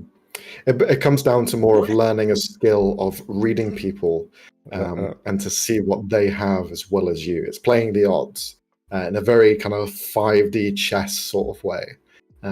But you practice and practice throughout the evening as you get further tired. Okay, cool. Maysili, anything from you? I'm gonna catch some seas. All right, cool. So as night kind of gets into full swing, you all eventually find your way to your rooms and you begin to rest for the evening. As you do sleep, each one of you hears a soft lullaby, a high-pitched voice, and like the tales say of sirens on the water, there is something about being on the seas, on a ship that has notoriety, that brings eyes to you. And you feel as though these voices are inviting. They are soft. They are soothing. And it's just this lullaby that you can hear as you rest for the evening. You all arise the next day, wake up. You all share this experience. It doesn't seem to be an oddity. Some of the sailors seem to say the same thing. It's not like it stands out as anything strange or weird. Just seems to be a part of sailing, it seems, around this coastline anyway. But the morning is yours. If there's anything you wish to do, I'll leave it to you. Cal's gonna help with breakfast. Okay. So you go with Flambe, begin to help prepare, dish out the meals. Excellent. Anyone else?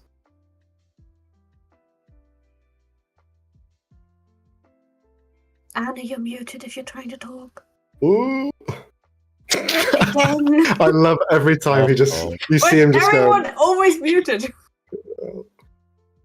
Because I'm eating chocolate. I'm you don't want to hear that. With a chocolate. Anyway, yeah, I'm currently making a cloak of protection. Can I make some last-minute adjustments? I want to include another effect. Sure. Basically, poison resistance. Not specifically because it's protective, but to mess with Kel's drug intake. Aha, cool. Then for that, I'd like you just to roll an Arcana check as you try and elevate the enchantment that you're putting into it. That's so mean. Arcana or religion, actually. You can use either, because it's technically using your faith.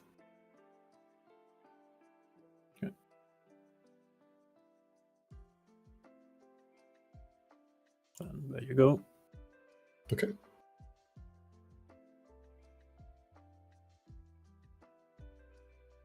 Excellent. So you begin to imbue it with the properties that it needs to basically fortify anyone from poisons. Poison isn't the most common of resistances, so it's quite easy to establish. But you create the item nonetheless. So you are nearly there. How many steps away are you now? Technically one, but if you want to rule it like I need one extra for the poison resistance, that's fine too. Yeah, we're going to do it that. So you need one more check then to finish it off. All right.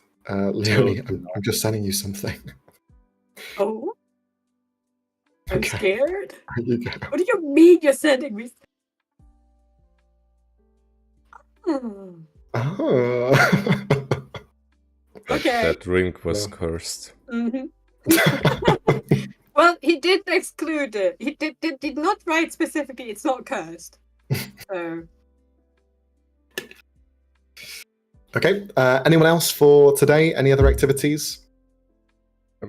Actually, I wanted to grab some, like, when we were awakened, or, like, in the morning, I wanted to grab some vegetables and fruits, like apples, specifically, and carrots, and go to the horses, and talk to them. And feed them. You head to the kitchen to get these, I imagine. Yeah. You step in the kitchen, and you see Flambe just kind of step back. Hello, sir. How are you? Hello. You see he's holding a spatula in his hand. Ah, very well. Could you show me where the vegetables and fruits are? Immediate flashbacks. poor guy. Certainly. He begins to walk around the kitchen. He always keeps like 10 feet distance from you. As soon as you begin to walk closer, he kind of like goes away slightly. He opens one of the drawers and he just gestures to it. You may take as many as you like. And he begins to walk away. Before we go, have we met before? I would hope not. All right. But I think we will surely meet somewhere, sometime. You see him grow. It's very suspicious. You can roll an insight check. Do you mind if I take some extra for the horses? Of course. You may take some for the horses. This guy is very wary of you. You're not sure as to why, but he's keeping a distance. He's looking at you with this odd expression. Everything that you said, you see almost like dread come over his face slightly. Especially when he said we'll meet again, you see just kind of like. I mean, I just had this funny feeling that we will certainly meet again somewhere. But again, fate might be not so favorable. So, have a nice day. Thank you. Have a nice day. Don't die anytime soon, all right? I wish we did not say it that way. Okay. I hope to not see you when I die. Oh, that's kinda sad, but I hope so too. Because if you will see me, it will be probably meaning that you did a lot of bad things during your lifetime. You see, he begins to think back at all of the bad things that he's done in his life. And he's there just shocked for a minute as you begin to leave with your fruits and vegetables. You head down, begin to feed the horses. You go to the stables and kind of check them out. You notice that the portcullis, this kind of drawbridge, is extended and open, and you do not see Skyhook anywhere, the dragon, the flutter-winged dragon. He's not here, it seems. You did not hear them or see them earlier either. Perhaps they've been out for the evening or something, but they are not currently here. But you see Pineapple and the Apple, and they just stand there and look at you. Well, I will just give them some like carrots and apples, and brush them like, and in parallel I will also eat like a bit of those vegetables. The Pineapple, as you're kind of like petting him, you see he looks over towards the drawbridge. It is quite strange, that flutter dragon, don't you think? I don't know. I'm not so good at the in recognition of any of dragon kinds. So They're not the rarest, but you see them on occasion.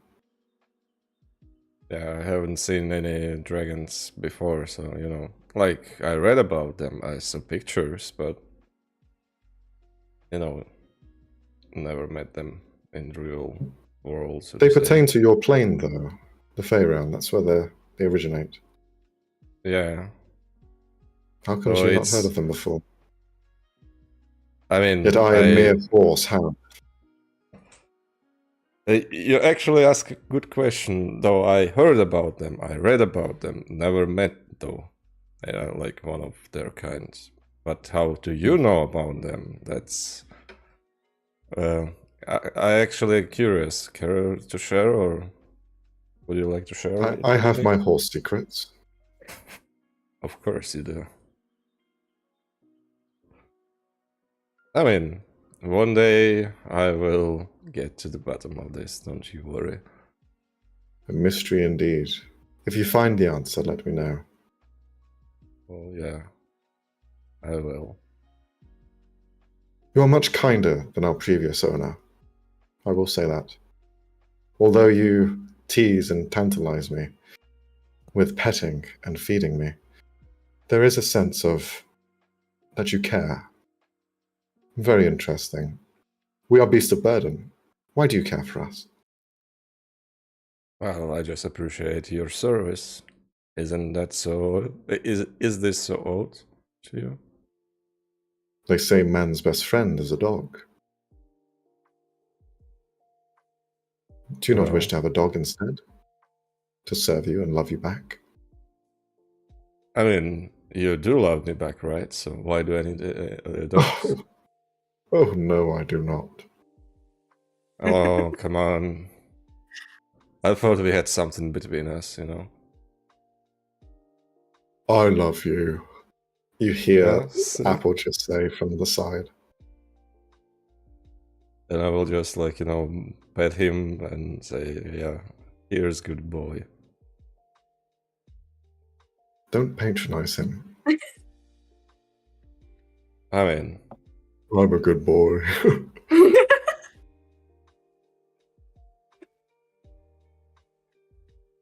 Am I a really good boy? of course you are. No, you're a really good horse. You're not a boy. Don't listen to him. He is a mean, and he don't know how is it to love someone, so don't listen to him. When are you going to turn me into an ant? Look, about the thought of my name. I know what I want to be called when I'm an ant. Oh, and what is it? Dant. That's quite a good name. Though I don't think anyone would, call you that. Unfortunately, people tend to not give ants names. You see, he nods. Makes sense.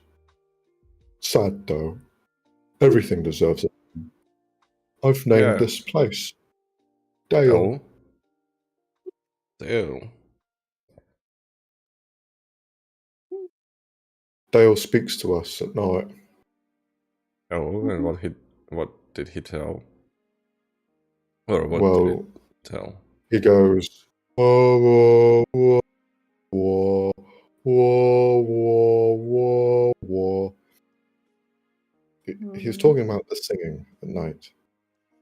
Oh, yeah. Did you hear it too? Yes, I did. It reminds me of a past experience that I had. What experiences? With the previous owner, you mean, or something even before that? I don't know. It seems to ring a bell in my head somewhere. Not sure. What can I say? I'm a horse. Yeah, you truly are. I mean,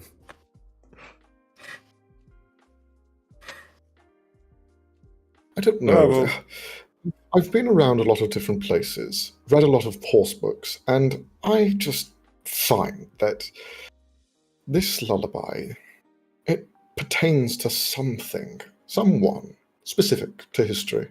Now, I don't know. Could be a fable. A lot of fae around at the moment. Could be something like that. right, you said you visited Fae Realm or even originated from it.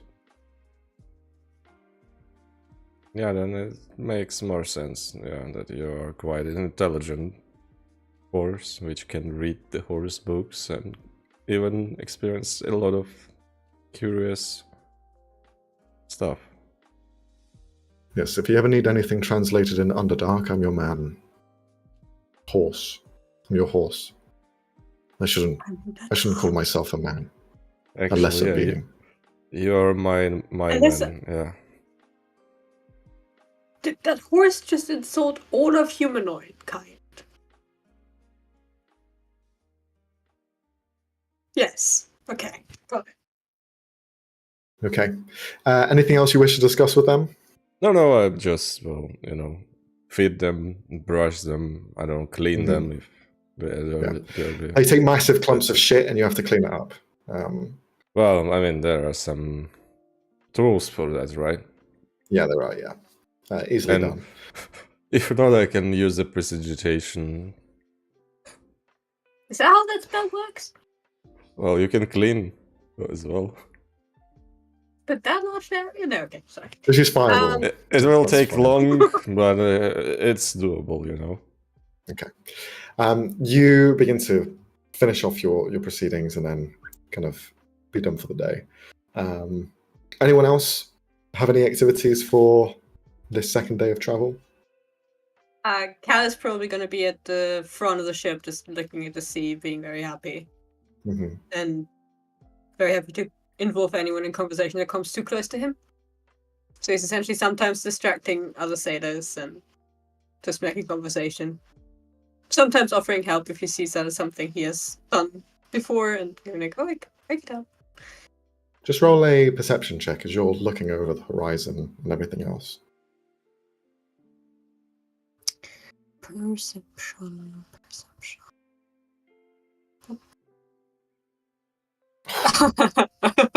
That's my third nat 20 this session. What the fuck? Teach me. Never. You can see very far off. You're traveling down the coastline. You're keeping a distance from the actual coast itself. You're a bit ways into the water. And as you look back to the coastline, you can see the kind of cragged hills and mountainside that begin to form.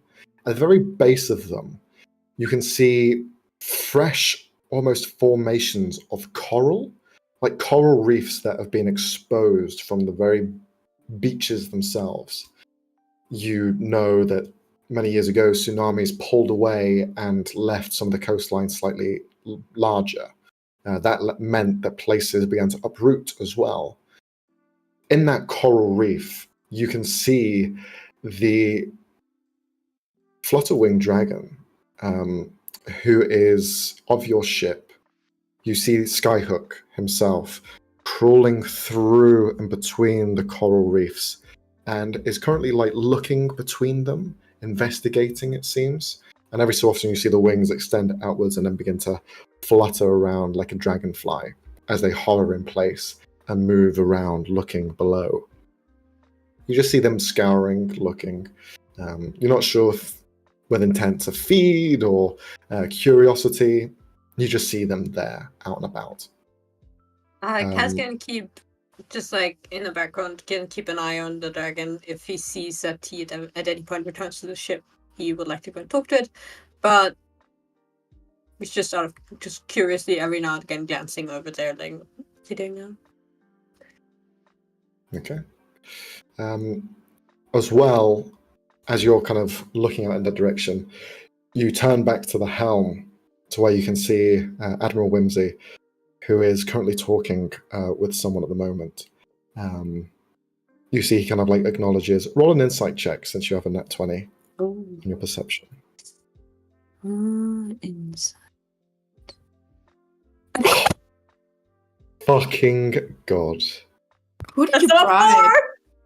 How many nat 20s have you had today? 4! I'm not mad.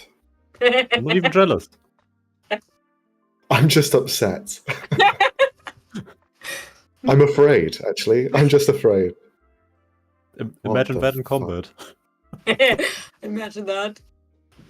Well, Cal, you, from the bow of the ship, which is a ways away from the helm, you can sense that there is almost like this uneasiness that looks over Admiral Whimsy's face. No longer uneasy from from meeting or heading to Bellavia, meeting Sovereign Flintlock or whatever his goal is when he arrives. But instead, it seems to be something that's more direct, more imminent, as though for the nat 20, you understand that it was from the siren's call last night. Those sounds that you all heard, you see he acknowledges them, and he now has this kind of worried, stern look to him. But yeah, you get that sense from the captain. And by all means, he's usually very stern, very kind of plain-faced. He shows and cracks some emotion here. So the first thing, did Cal yesterday notice that Helen spent the day with the captain? Did he notice any of that? Okay, then he first asked Helen if she noticed anything, if there was anything upsetting, if he's behaving differently today than yesterday. Helen will just say, "No, I don't. I'm not sure. He definitely seems nervous for something, but I don't really know." All right. You could ask him. He's always open to talk. I mean, he seemed to not like me very much, but I can change that in most people. I did change Oh, it. I'm sure you can. But You can try. I can Just don't bring up the drugs thing, and it'll be fine. Yeah, I'll just not bring up the drugs thing. Yeah. That's a great idea. I'm good at that. He's gonna head over to the captain. Okay. Does anybody else want to join Cal as he begins to intercept the captain? If not, it'll just be Cal. Okay, just Cal it is. So, Leonie, you begin to kind of head over in that direction, rise up to the helm position, and you can see Admiral Whimsy there. As you approach, he just kind of glances over in your direction. Hello. Hi. Did you have breakfast this morning? I helped with that. I just thought I'd preface this conversation with proving that I actually helped around the ship. I did yesterday's ostrich, and I helped with the breakfast this morning. So Yes, I've had the breakfast. It was very nice. Thank you. Good. I'm glad you enjoyed it. So okay, it was not bad breakfast that's pressing down your mood. You seem a bit less Whimsical. Yes, I wasn't going to say it, but you said it, so. You are very astute with your eye. I saw you shoot the arrow last night. You have a very keen eye for this sort of thing. Lots of training. Hmm. Yes, I am slightly concerned. The voices last night, the rhythm, my time in the Fey realm has taught me that the voice can only mean one thing. And that voice follows another voice. Two wicked creatures, traitors, not to be trusted. Okay. Should we be concerned? Is the ship about to be attacked or something like that? I would hope not. There is no reason for them to strike us. And if they did, I don't know how we would fare against a kraken A crack. and a vampire. That's a fun combination. Yes. Well, Kraken and a vampire. Hmm. Why? What's their deal? Why do they attack? Like you said that they don't have a reason to attack us. Why don't they? What is typically their reason for attacking things? Tensions are high. They are informants, or a long story briefed in only a few words. The person who works alongside this witch of the seas Oh, there's a witch. is known as Thrawn. They once were an admiral of the Everett dynasty, traitor, as it was found that he was trying to coerce and destroy our way of living to build something else. Then he was banished.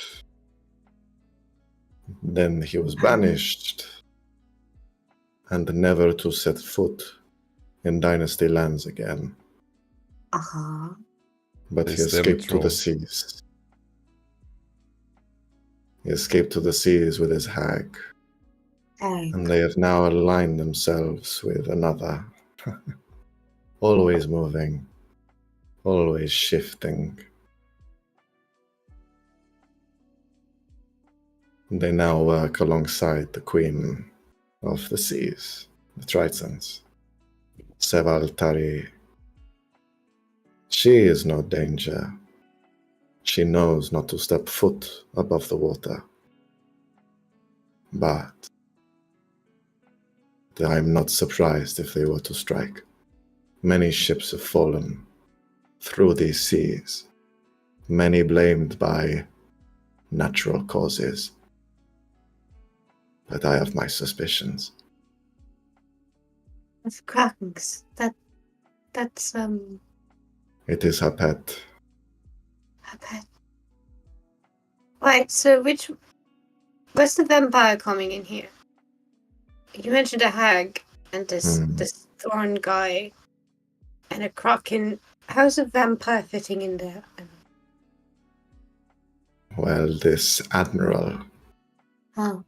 he was a fine captain, legendary, one of the first to sail under the Abrithian banner.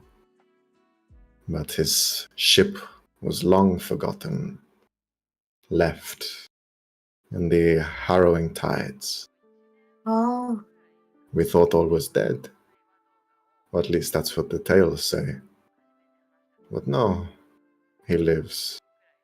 An undead, bloated thing of creation. More cursed by the seas and this hag. Right. So, essentially, we're currently on a famed ship of the group that this guy used to be a part of, who he might have a grudge against. That's what you... And you don't think we're going to be attacked? I'm very worried now. I wouldn't be. We have Skyhook. They can fight off a kraken. Are you tempted to fight a vampire? And a hack? No. I've not. I would really appreciate you not ever do that. You see, he smiles wide. Well, let us pray to the Wild Mother that we do not see them on our journey. Yeah, that's a great idea. I'm not usually one for prayer, but I think it's appropriate in this situation. He looks up into the skies, breathes in. The seas are a dangerous place. There are no hiding that fact. But you must love danger to live. We cannot be frightened by such calling. We sail through and we persevere until the last man stands. Okay. But do not fret. Cook, feed your belly, for perhaps we might land stranded.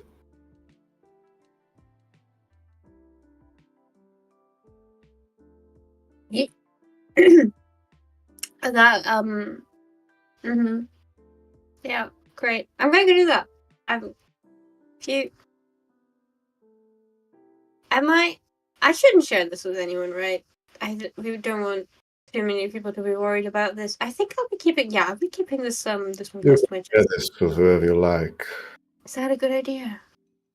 I think so. Okay. Spread the word. Spread the rumors. Alright. I like this gloomy guy. I don't! What the fuck? Yeah, Cal is just scared. At the beginning of the day, he was very happy-go-lucky, looking out at the sea, reminiscing of the last time he was on sea, and now he's just not looking at the water, specifically staying in the middle of the ship, Mm-hmm.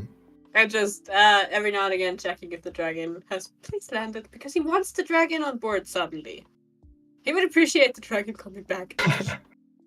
He's just standing there essentially. Is he back? Are they back? Not Yeah. back. Not back. Takes a few hours, but they do eventually come back. Oh, thank God. Right? Okay. Do you... But like someone else can definitely intervene. Sure. Go first. Anything else for your guys' daily activity? Do you wish to interact with anyone, or?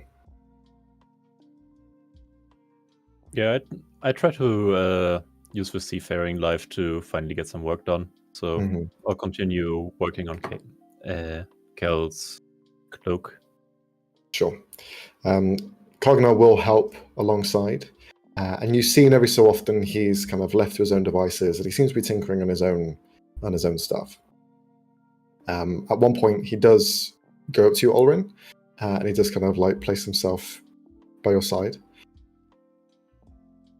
Looks like you've done quite well there. No need for my eye. Oh, that's high praise from someone like you. Well, I've seen you are quite a skilled man. you make your own piece. Like you, I didn't have a relic. I didn't have anything. I'd lost it all. But I'm slowly putting it all back together. So, and he pulls out the belt. And you can see he's began to stitch and weave parts of it together, emblazing some of the runes that were severed and destroyed. Although this holds a very heavy story, it still has its uses.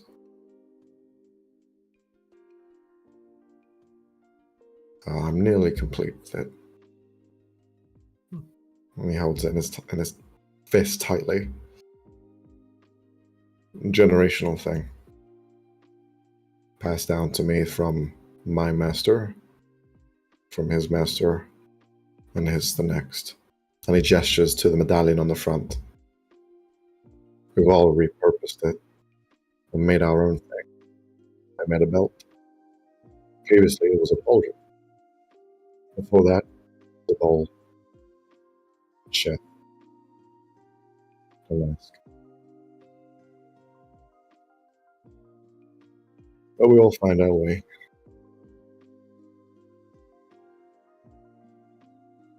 Oh.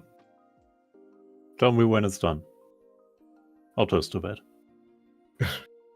You'll be the first to know. Don't worry. As time continues, anyone else wish to do anything? Otherwise, the day will go into afternoon, evening, and then night. As nothing else seems to happen during these days. I will be spending mostly, again, playing cards, making, As you appear for cards with the same group, you see they all kind of like begin to joke and banter around with you. Hey, Axon, you better not do any tricks this time. I see what you're doing. I see those little tricks. I don't know what you're talking about. I haven't done any tricks. Your eyes probably deceive you. You're quite easy with your tongue there. You've got some dulcet tones trying to lead me into a sense of security. I'm pretty sure that you're cheating. I see something there. Good sir, I would advise you to carefully think your accusation. Hey, this is friendly game. I don't care if you're cheating, friend. It's just I can assure you, good sir, I am not cheating, and I never even attempted to do so. Roll a deception check. Okay. Not one. Not one. Yeah. Yes. Oh my god. I mean, after those natural 20, I apologize for stealing all the 20s. it's only fair that I would get that one. You know, I was going to ask for my crafting check, but it's good that you rolled first. Oh, don't you worry. We got enough net ones in store How for does both of that us. happen? I still don't understand how every time it goes bang and then fucking downhill straight away. Nat 1 after a nat 20. Wow. Rolling that roller coaster, man. Okay, well, you say that, and you, in kind of saying this, you kind of like, not intentionally, but show you doing the magic trick as you pull out a card and you show one face and then it illusions into another, and then he just laughs. You're very funny, Axton. You're very funny. That's nothing wrong with this card. It's I don't no care. tricks. He just bumps his shoulder.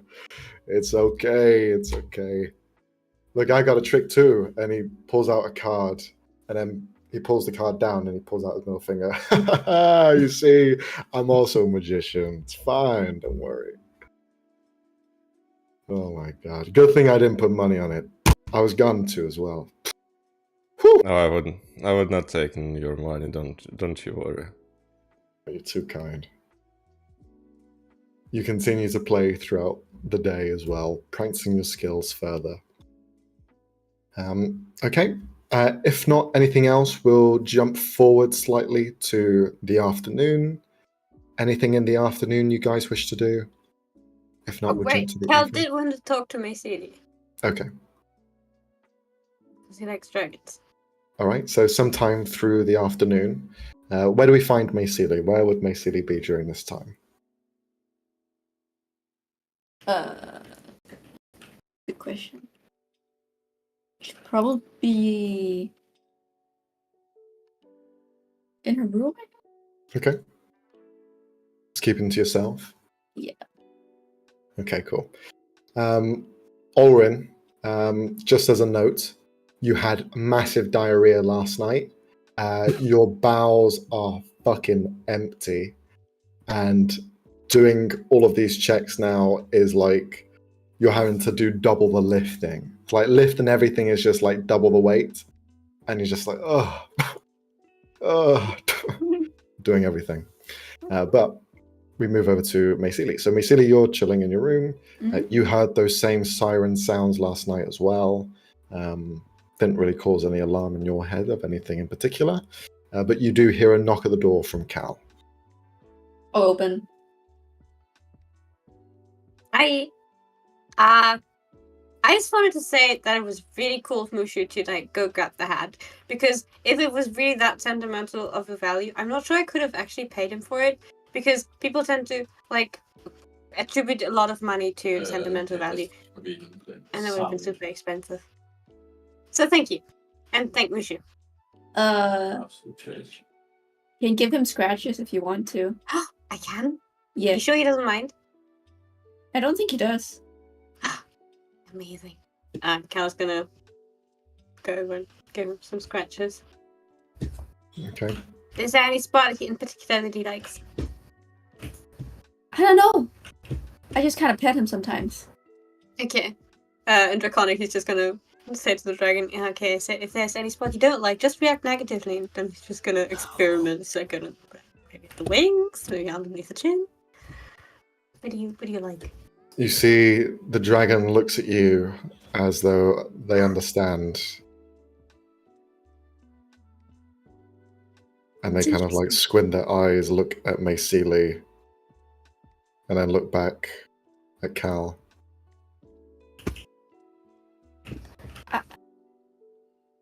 That's interesting. What? I don't know. Oh. I don't really know that much about him yet. You ask the question, and you see he kind of like points to the back of his head. He could understand me! Oh, he's a good boy. And I'm gonna scratch the back of his head, like in the neck area. Just go. Interesting. You begin to scratch, and you just hear this kind of, okay, that's nice. That is very nice. He likes it. I do like it.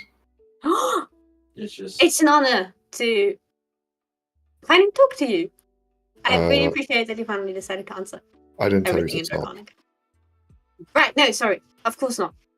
As long as you wish me to. Well, not quite as long. I have to make another stop. Kind of. The fog is late going already. on, man. Can you just keep doing that? Yes. Yes. Oh, that's really good. And I'm Okay, sure so- you heard, but like, thank you for the hat thing. I greatly appreciated that. I don't. Macy, you're just hearing like just all of these gargling sounds coming from them. I'm really, really scared. Do But also you notice that you're scared? Fascinated. I'm scared and fascinated at the same time. Is that obvious from your like body language, or are you? It's really nervous? obvious. Okay, I'm just gonna turn towards you, still scratching him. Oh, and saying in common, he's communicating with me. He's talking to me. I feel greatly honored. Okay. Didn't know he talked. Well, he seems to only speak Draconic. He doesn't react when I talk in common. Or does he? I'm glancing towards him in Draconic. Wait, do you speak other languages aside from Draconic? I understand. And he gestures over towards Maysili. He understands what you're saying. Oh. But he can only, like, talk in Draconic? I glance down at the dragon. Questioning. Yes. Ah. I'm confused. He says yes. Oh? Okay. I think I have a new language. Well, I could teach you some Draconic, Oh, that'd be and then lovely. maybe you can understand him back. Oh, that'd be very lovely stuff. I can Yeah. definitely do that. Nice. I can't really explain why I can speak it, But it's a very nice language. Like it has these very interesting verb things that it does. They're very fun. It sounds a little like difficult. Like honestly, it's just the pronunciation that's a bit awkward. And considering you just want to understand it and not speak it, since he already understands what you're saying, I doubt you'll have lots of issues. Like you just have to understand it, not speak it. okay.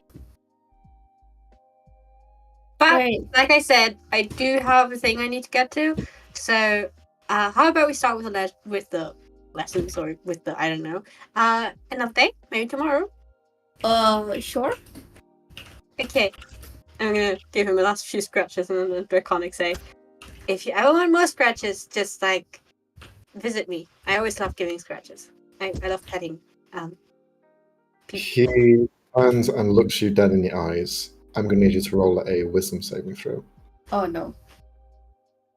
Wait, me? He's just No. gonna go continue. My luck is gone. 14. 14. That is enough. You're fine.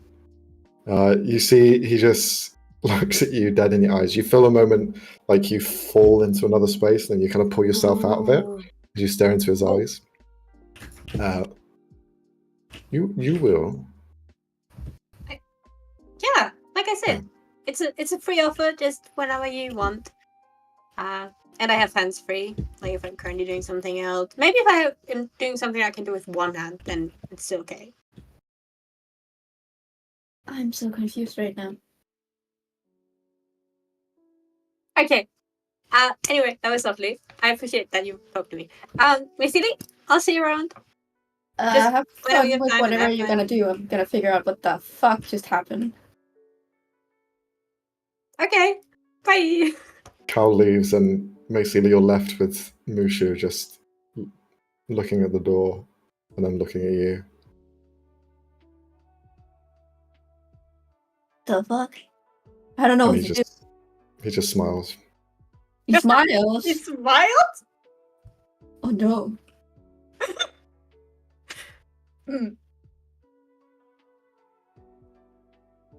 I'm confused. He just sits there and just keeps looking at you. So you're not supposed to be able to speak. I don't think so. Can I? How much does he understand? I wonder. Can I try to high five him? Like if I just put my hand out, like if I want to high five him, is he like gonna? What's he gonna do? He high fives you. Interesting. You see now, he just kind of like sits on his ass, and he's kind of like his body's vertical, and he's just kind of slightly hunched forward, looking at you. So he sits like a human. Yeah. It's just like Mushu. From Confused. He puts one claw out. And Okay. just holds one claw out. I'm gonna do the same, He does two. and I'll put 2 out, He does three. and I'll do 3. And then he just kind of nods. Okay. What the fuck? You get through the telepathy that you have with him that there is a common understanding.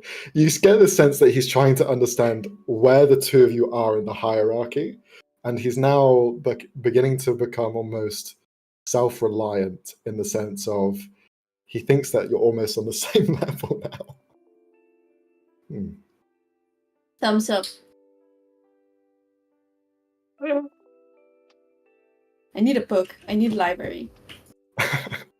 Yeah. But not the one for horses. No. No. You continue to just kind of like get a better understanding with this thing that you have with you, because even you don't really understand, it seems. But time continues forward a little bit. We go into the evening. The sun sets, the clouds are somewhat abundant, but there is no rain looking like it's on the horizon. The clouds just cover up the starlight, but the wind still buffets the sails, and you still continue through the night as you sail through this evening. You will be arriving perhaps the following afternoon, following evening in Bellavia, but it is late tonight, and you can rest if you wish. I leave that to you guys. Cal is going to make sure no one sees him, and then he's going to go meet the dragon again once he's certain that the dragon is back on the boat. Okay. And has had 20-30 minutes to rest. Yeah. So he doesn't want to immediately be like, hello, you returned. No, okay. Doesn't want to do that. You head down into the stables. You see Skyhook is currently laying in the bottom, in the main kind of space below. He's usually up on the top, on the overhang, looking down.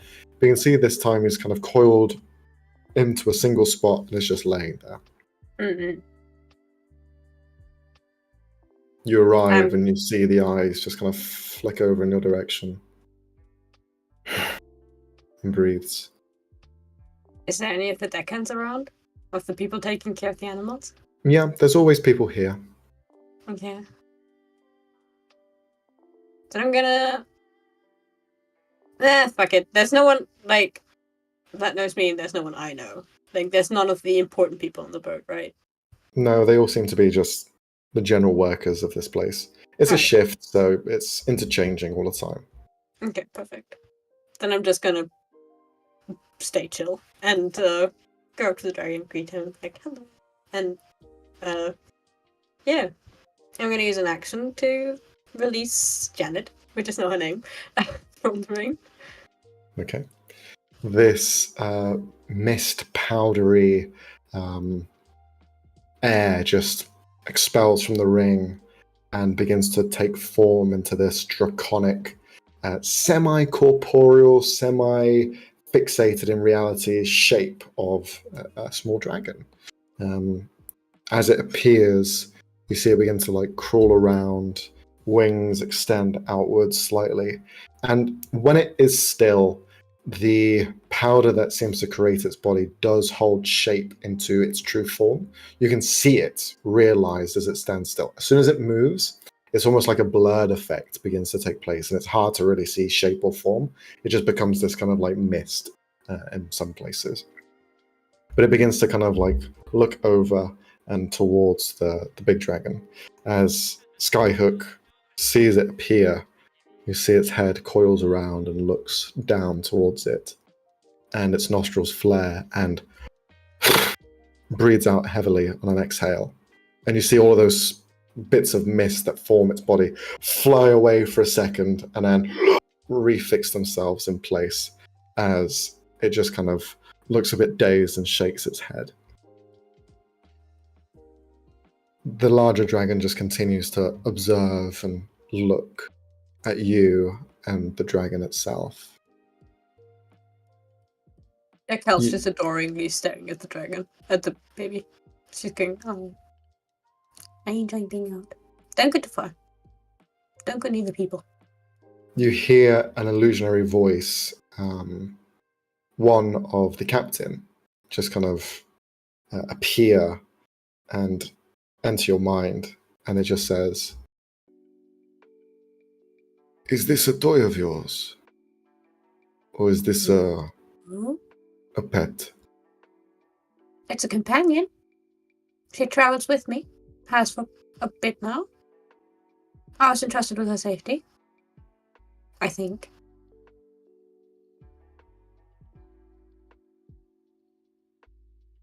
You see it kind of tilts its head and continues to look at the small dragon and taps it with a claw.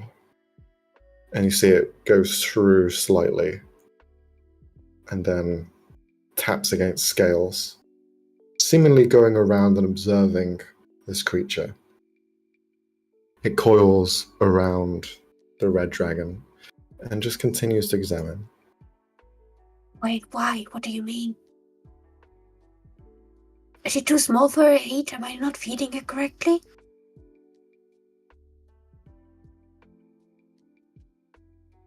It needs feeding, but that comes with time. Dragons take a while to grow, Mhm. but this one does not feed like you would think.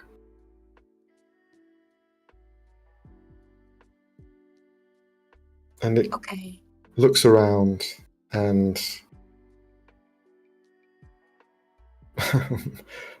looks at one of the sailors, one of the deckhands here, and you see them begin to like shake and get nervous as you see it grows closer. And the claw reaches down to their finger. They extend a palm out and just kind of like shakedly hold it forward. And you see the clawed end of their hand just nicks a bit of blood and holds it underneath and brings it over to this dragon that you've produced. And you watch as it steps over, licks the blood, and you see its form fixate for a second. That blurry fuzziness that was there of mist holds itself into like something of flesh and scales. But then it fades back again. Ah. Yeah, her mother neglected to Oh, tell me that. Slipping out of Draconic into Common, Cal's just gonna lean over. Don't worry. We just had a little experiment to do. It won't happen again. Sorry. Okay. Sorry. Don't go near the horse. I hear you. Like so. So, I'm slipping back into Draconic. Again, her mother forgot to mention that. Is that a thing dragons do?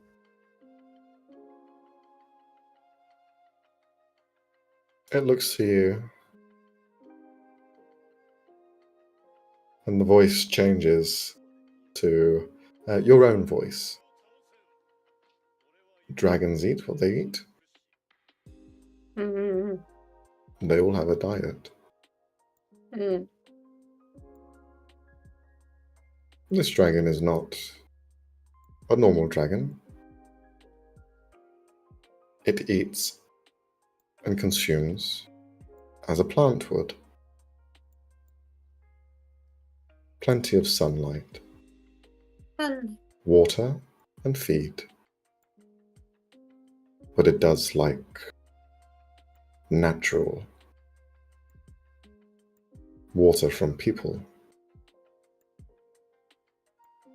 Right. A delicacy, How- you would say. Mm-hmm. How often does she need blood? How often would you say?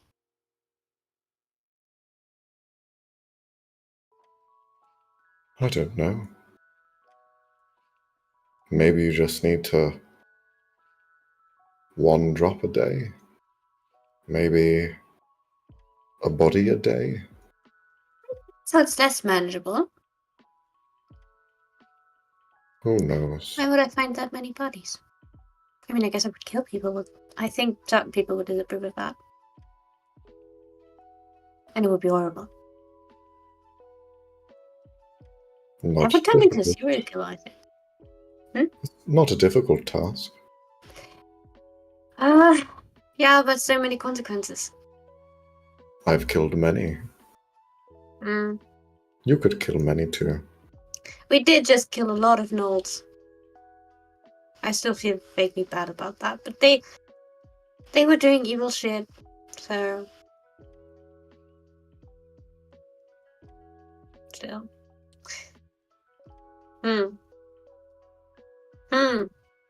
Okay. Please give me stuff to think about. Think. Don't think. Just do. Thinking Okay. is not for people like us.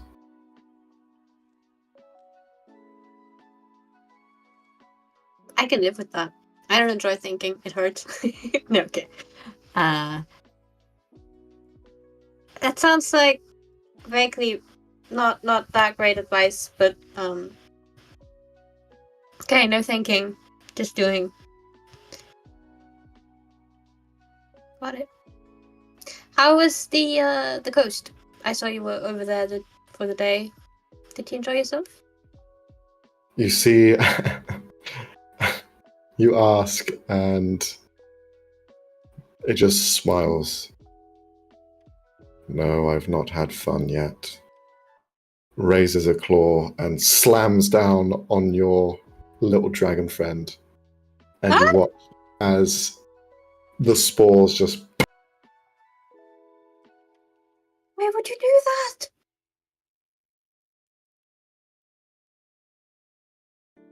He looks at it. I was bored. That's so mean. Are you okay, sweetie?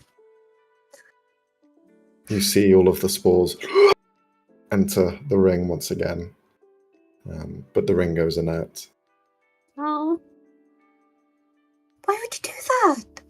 They'll be fine. Yes, but that must have hurt. It doesn't feel anything. What do you mean it doesn't feel anything? It has no emotion. It only obeys your command. It is not real. What? But it feeds. It is not real yet. Ah. You could have led with that. I'm Faye. Good point. Fair enough. So, you recommend just daily intake of blood? You see the dragon recoils up and climbs into the top nest and is done talking.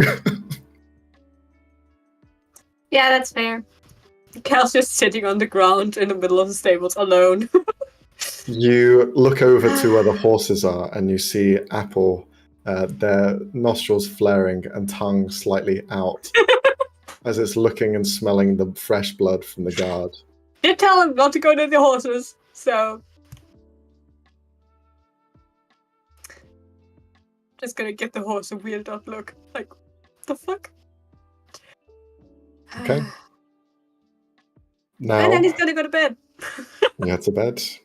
Everyone else going to bed, or do you have any nightly routines? Sounds like it's bed. Okay.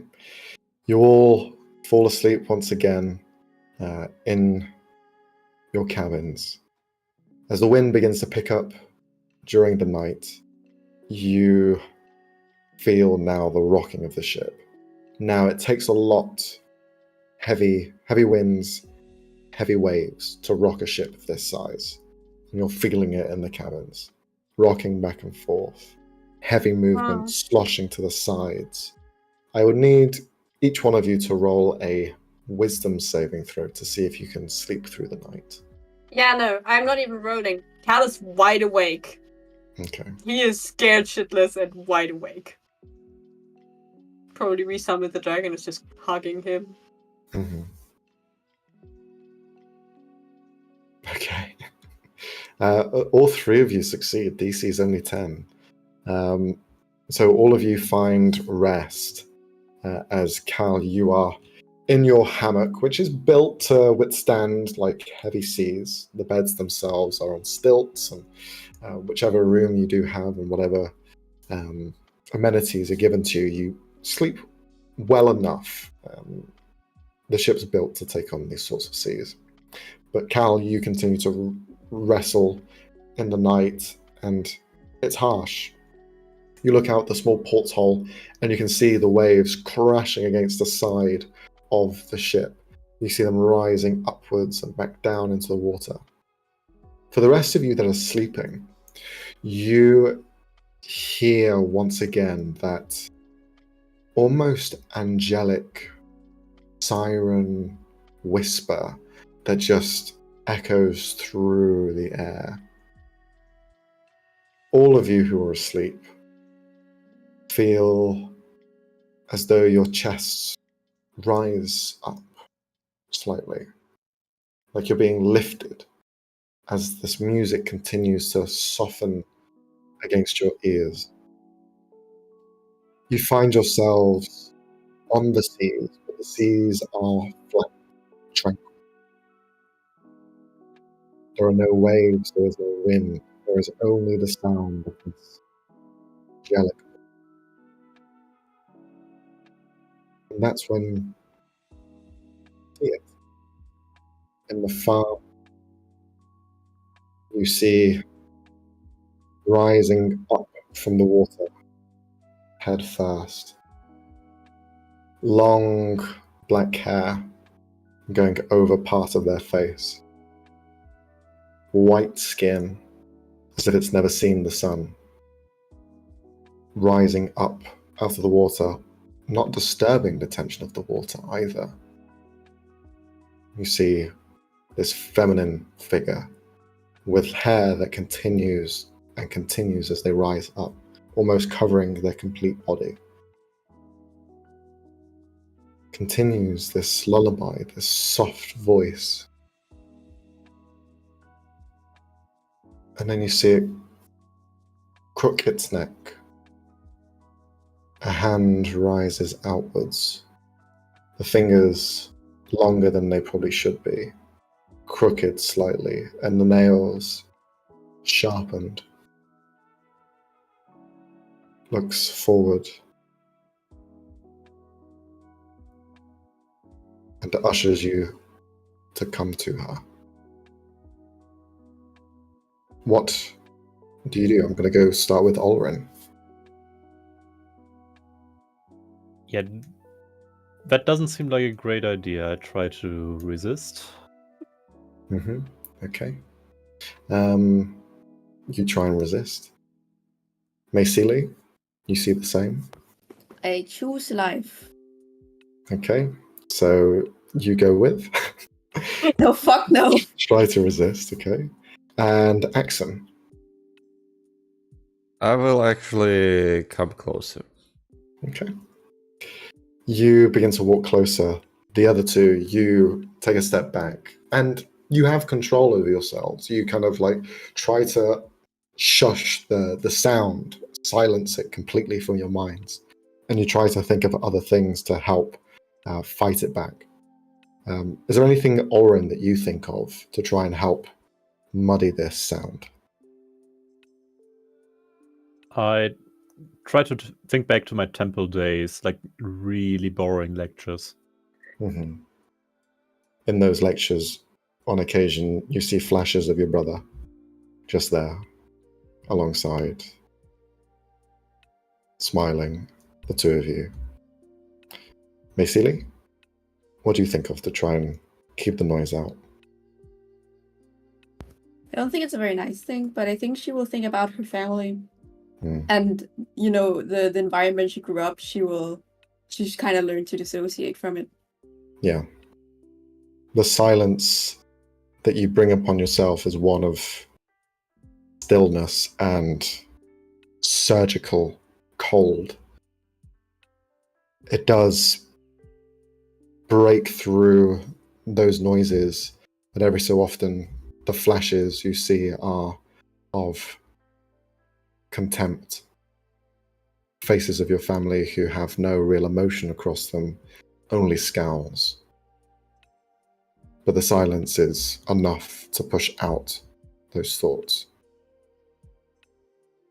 For Axel, you invite the sound. You walk closer. As you walk closer, you can see she hasn't risen out completely from the water yet. Probably about her ankles are still in, but she hovers above it with another worldliness to them, continuing to sing and just beckoning you to them. How close do you get? Well, some like 5 steps away. Okay. So I can look closer to like what that should look like, and Sure, yeah. maybe You to step converse. closer and closer. You walk above the water, and the tension does ripple with every step. does kind of wake slightly.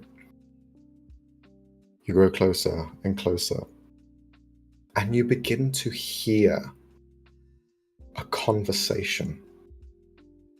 You hear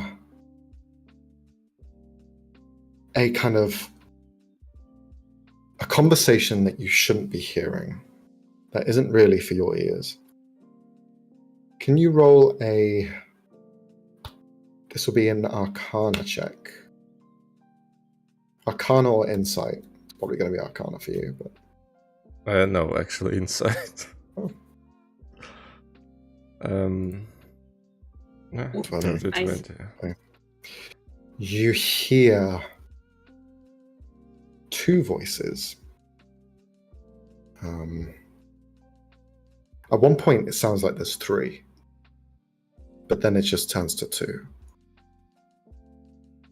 And one of the voices is crooked and has a shrill to it that makes the hairs on your arms rise. The other that is speaking is one that you are somewhat familiar with. It's Helen's voice. You hear a dialogue that you cannot interpret because it's so muddied, like it's being spoken underwater. But you can ascertain who these voices are. If that's Helen's voice, then the one that makes your toes curl is the one in front of you. And that siren voice, you see, continues to grow louder as you approach, and you stand about 5 feet away. You stop 5 feet away, not because of getting too close, but rather there's a presence beneath the ocean that you can see. You see a dark shadow below that this figure stands upon. You only see shadows, and it is roiling mess of tendrils moving back and forth. And she continues to look at you and gestures for you to come up by her side.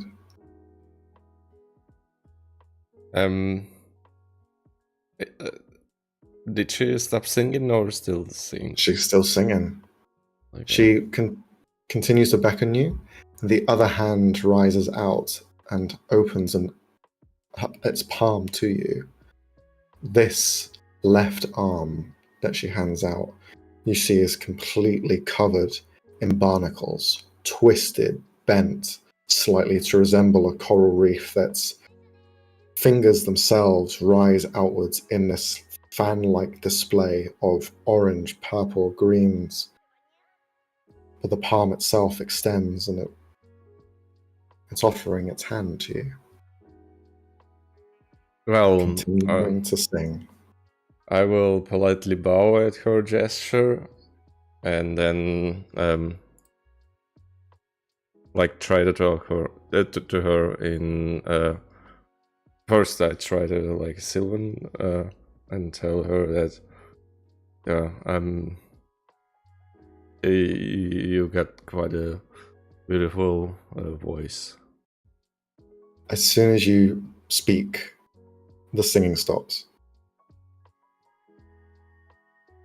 The hand which was held out to you drops slack, and she herself goes back down beneath the water. You are left alone in this space that you find yourself in. Cal, Well, you see through the waves as they crash against the hull. You see a shape in the far distance, risen out of the water. I'd like you to roll a perception check. Uh-huh.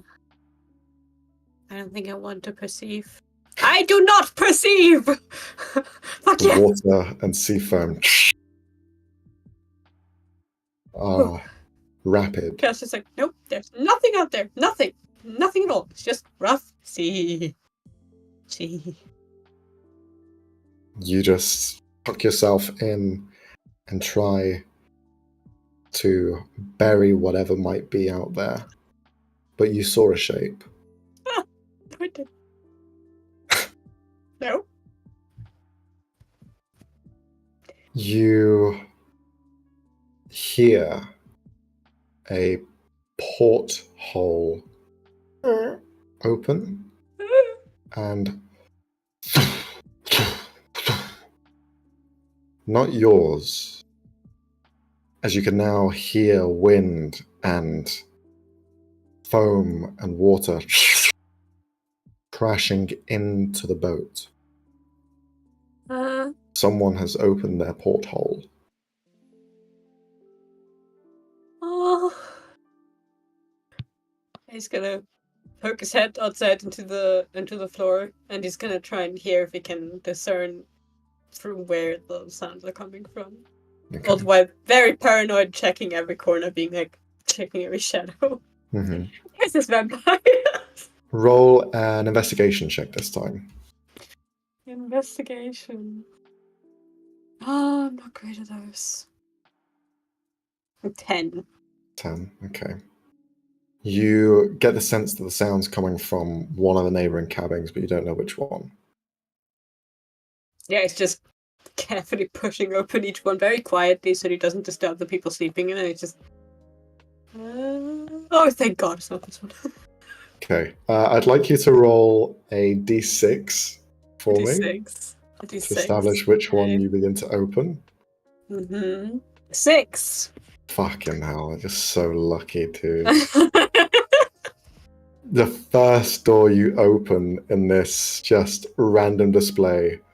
1, 2, 3, 4, 5, 6. You open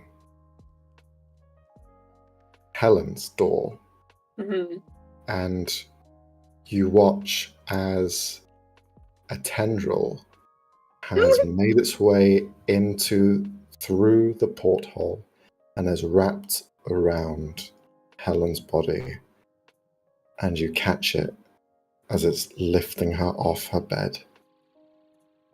Oh, come on! And he's going to shoot it. Okay. Well, since you're going to try and shoot it, we will have to pick up there next time because I don't want to bother with going into initiative and we don't have Brooke here for it. But we'll have to see what happens next week.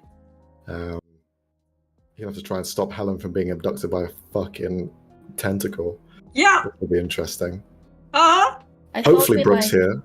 I thought we had like a deal for no tentacles, no feet, but it's fine. It's totally fine. Uh-oh. Next we'll get bad toes. It's a kraken. Kraken? How do you say that? Kraken? I don't know. We had a deal. No, I'm kidding, by the way. Now we have tentacles. Oh no, please no. Now we have tentacles. I don't like it. No, thank you. Oh boy. There we go. Hopefully you guys enjoyed. Join us next time as we see where this takes us as tentacles begin to board the ship. Oh no. Oh no. boy. Hide your children. Hide your wife.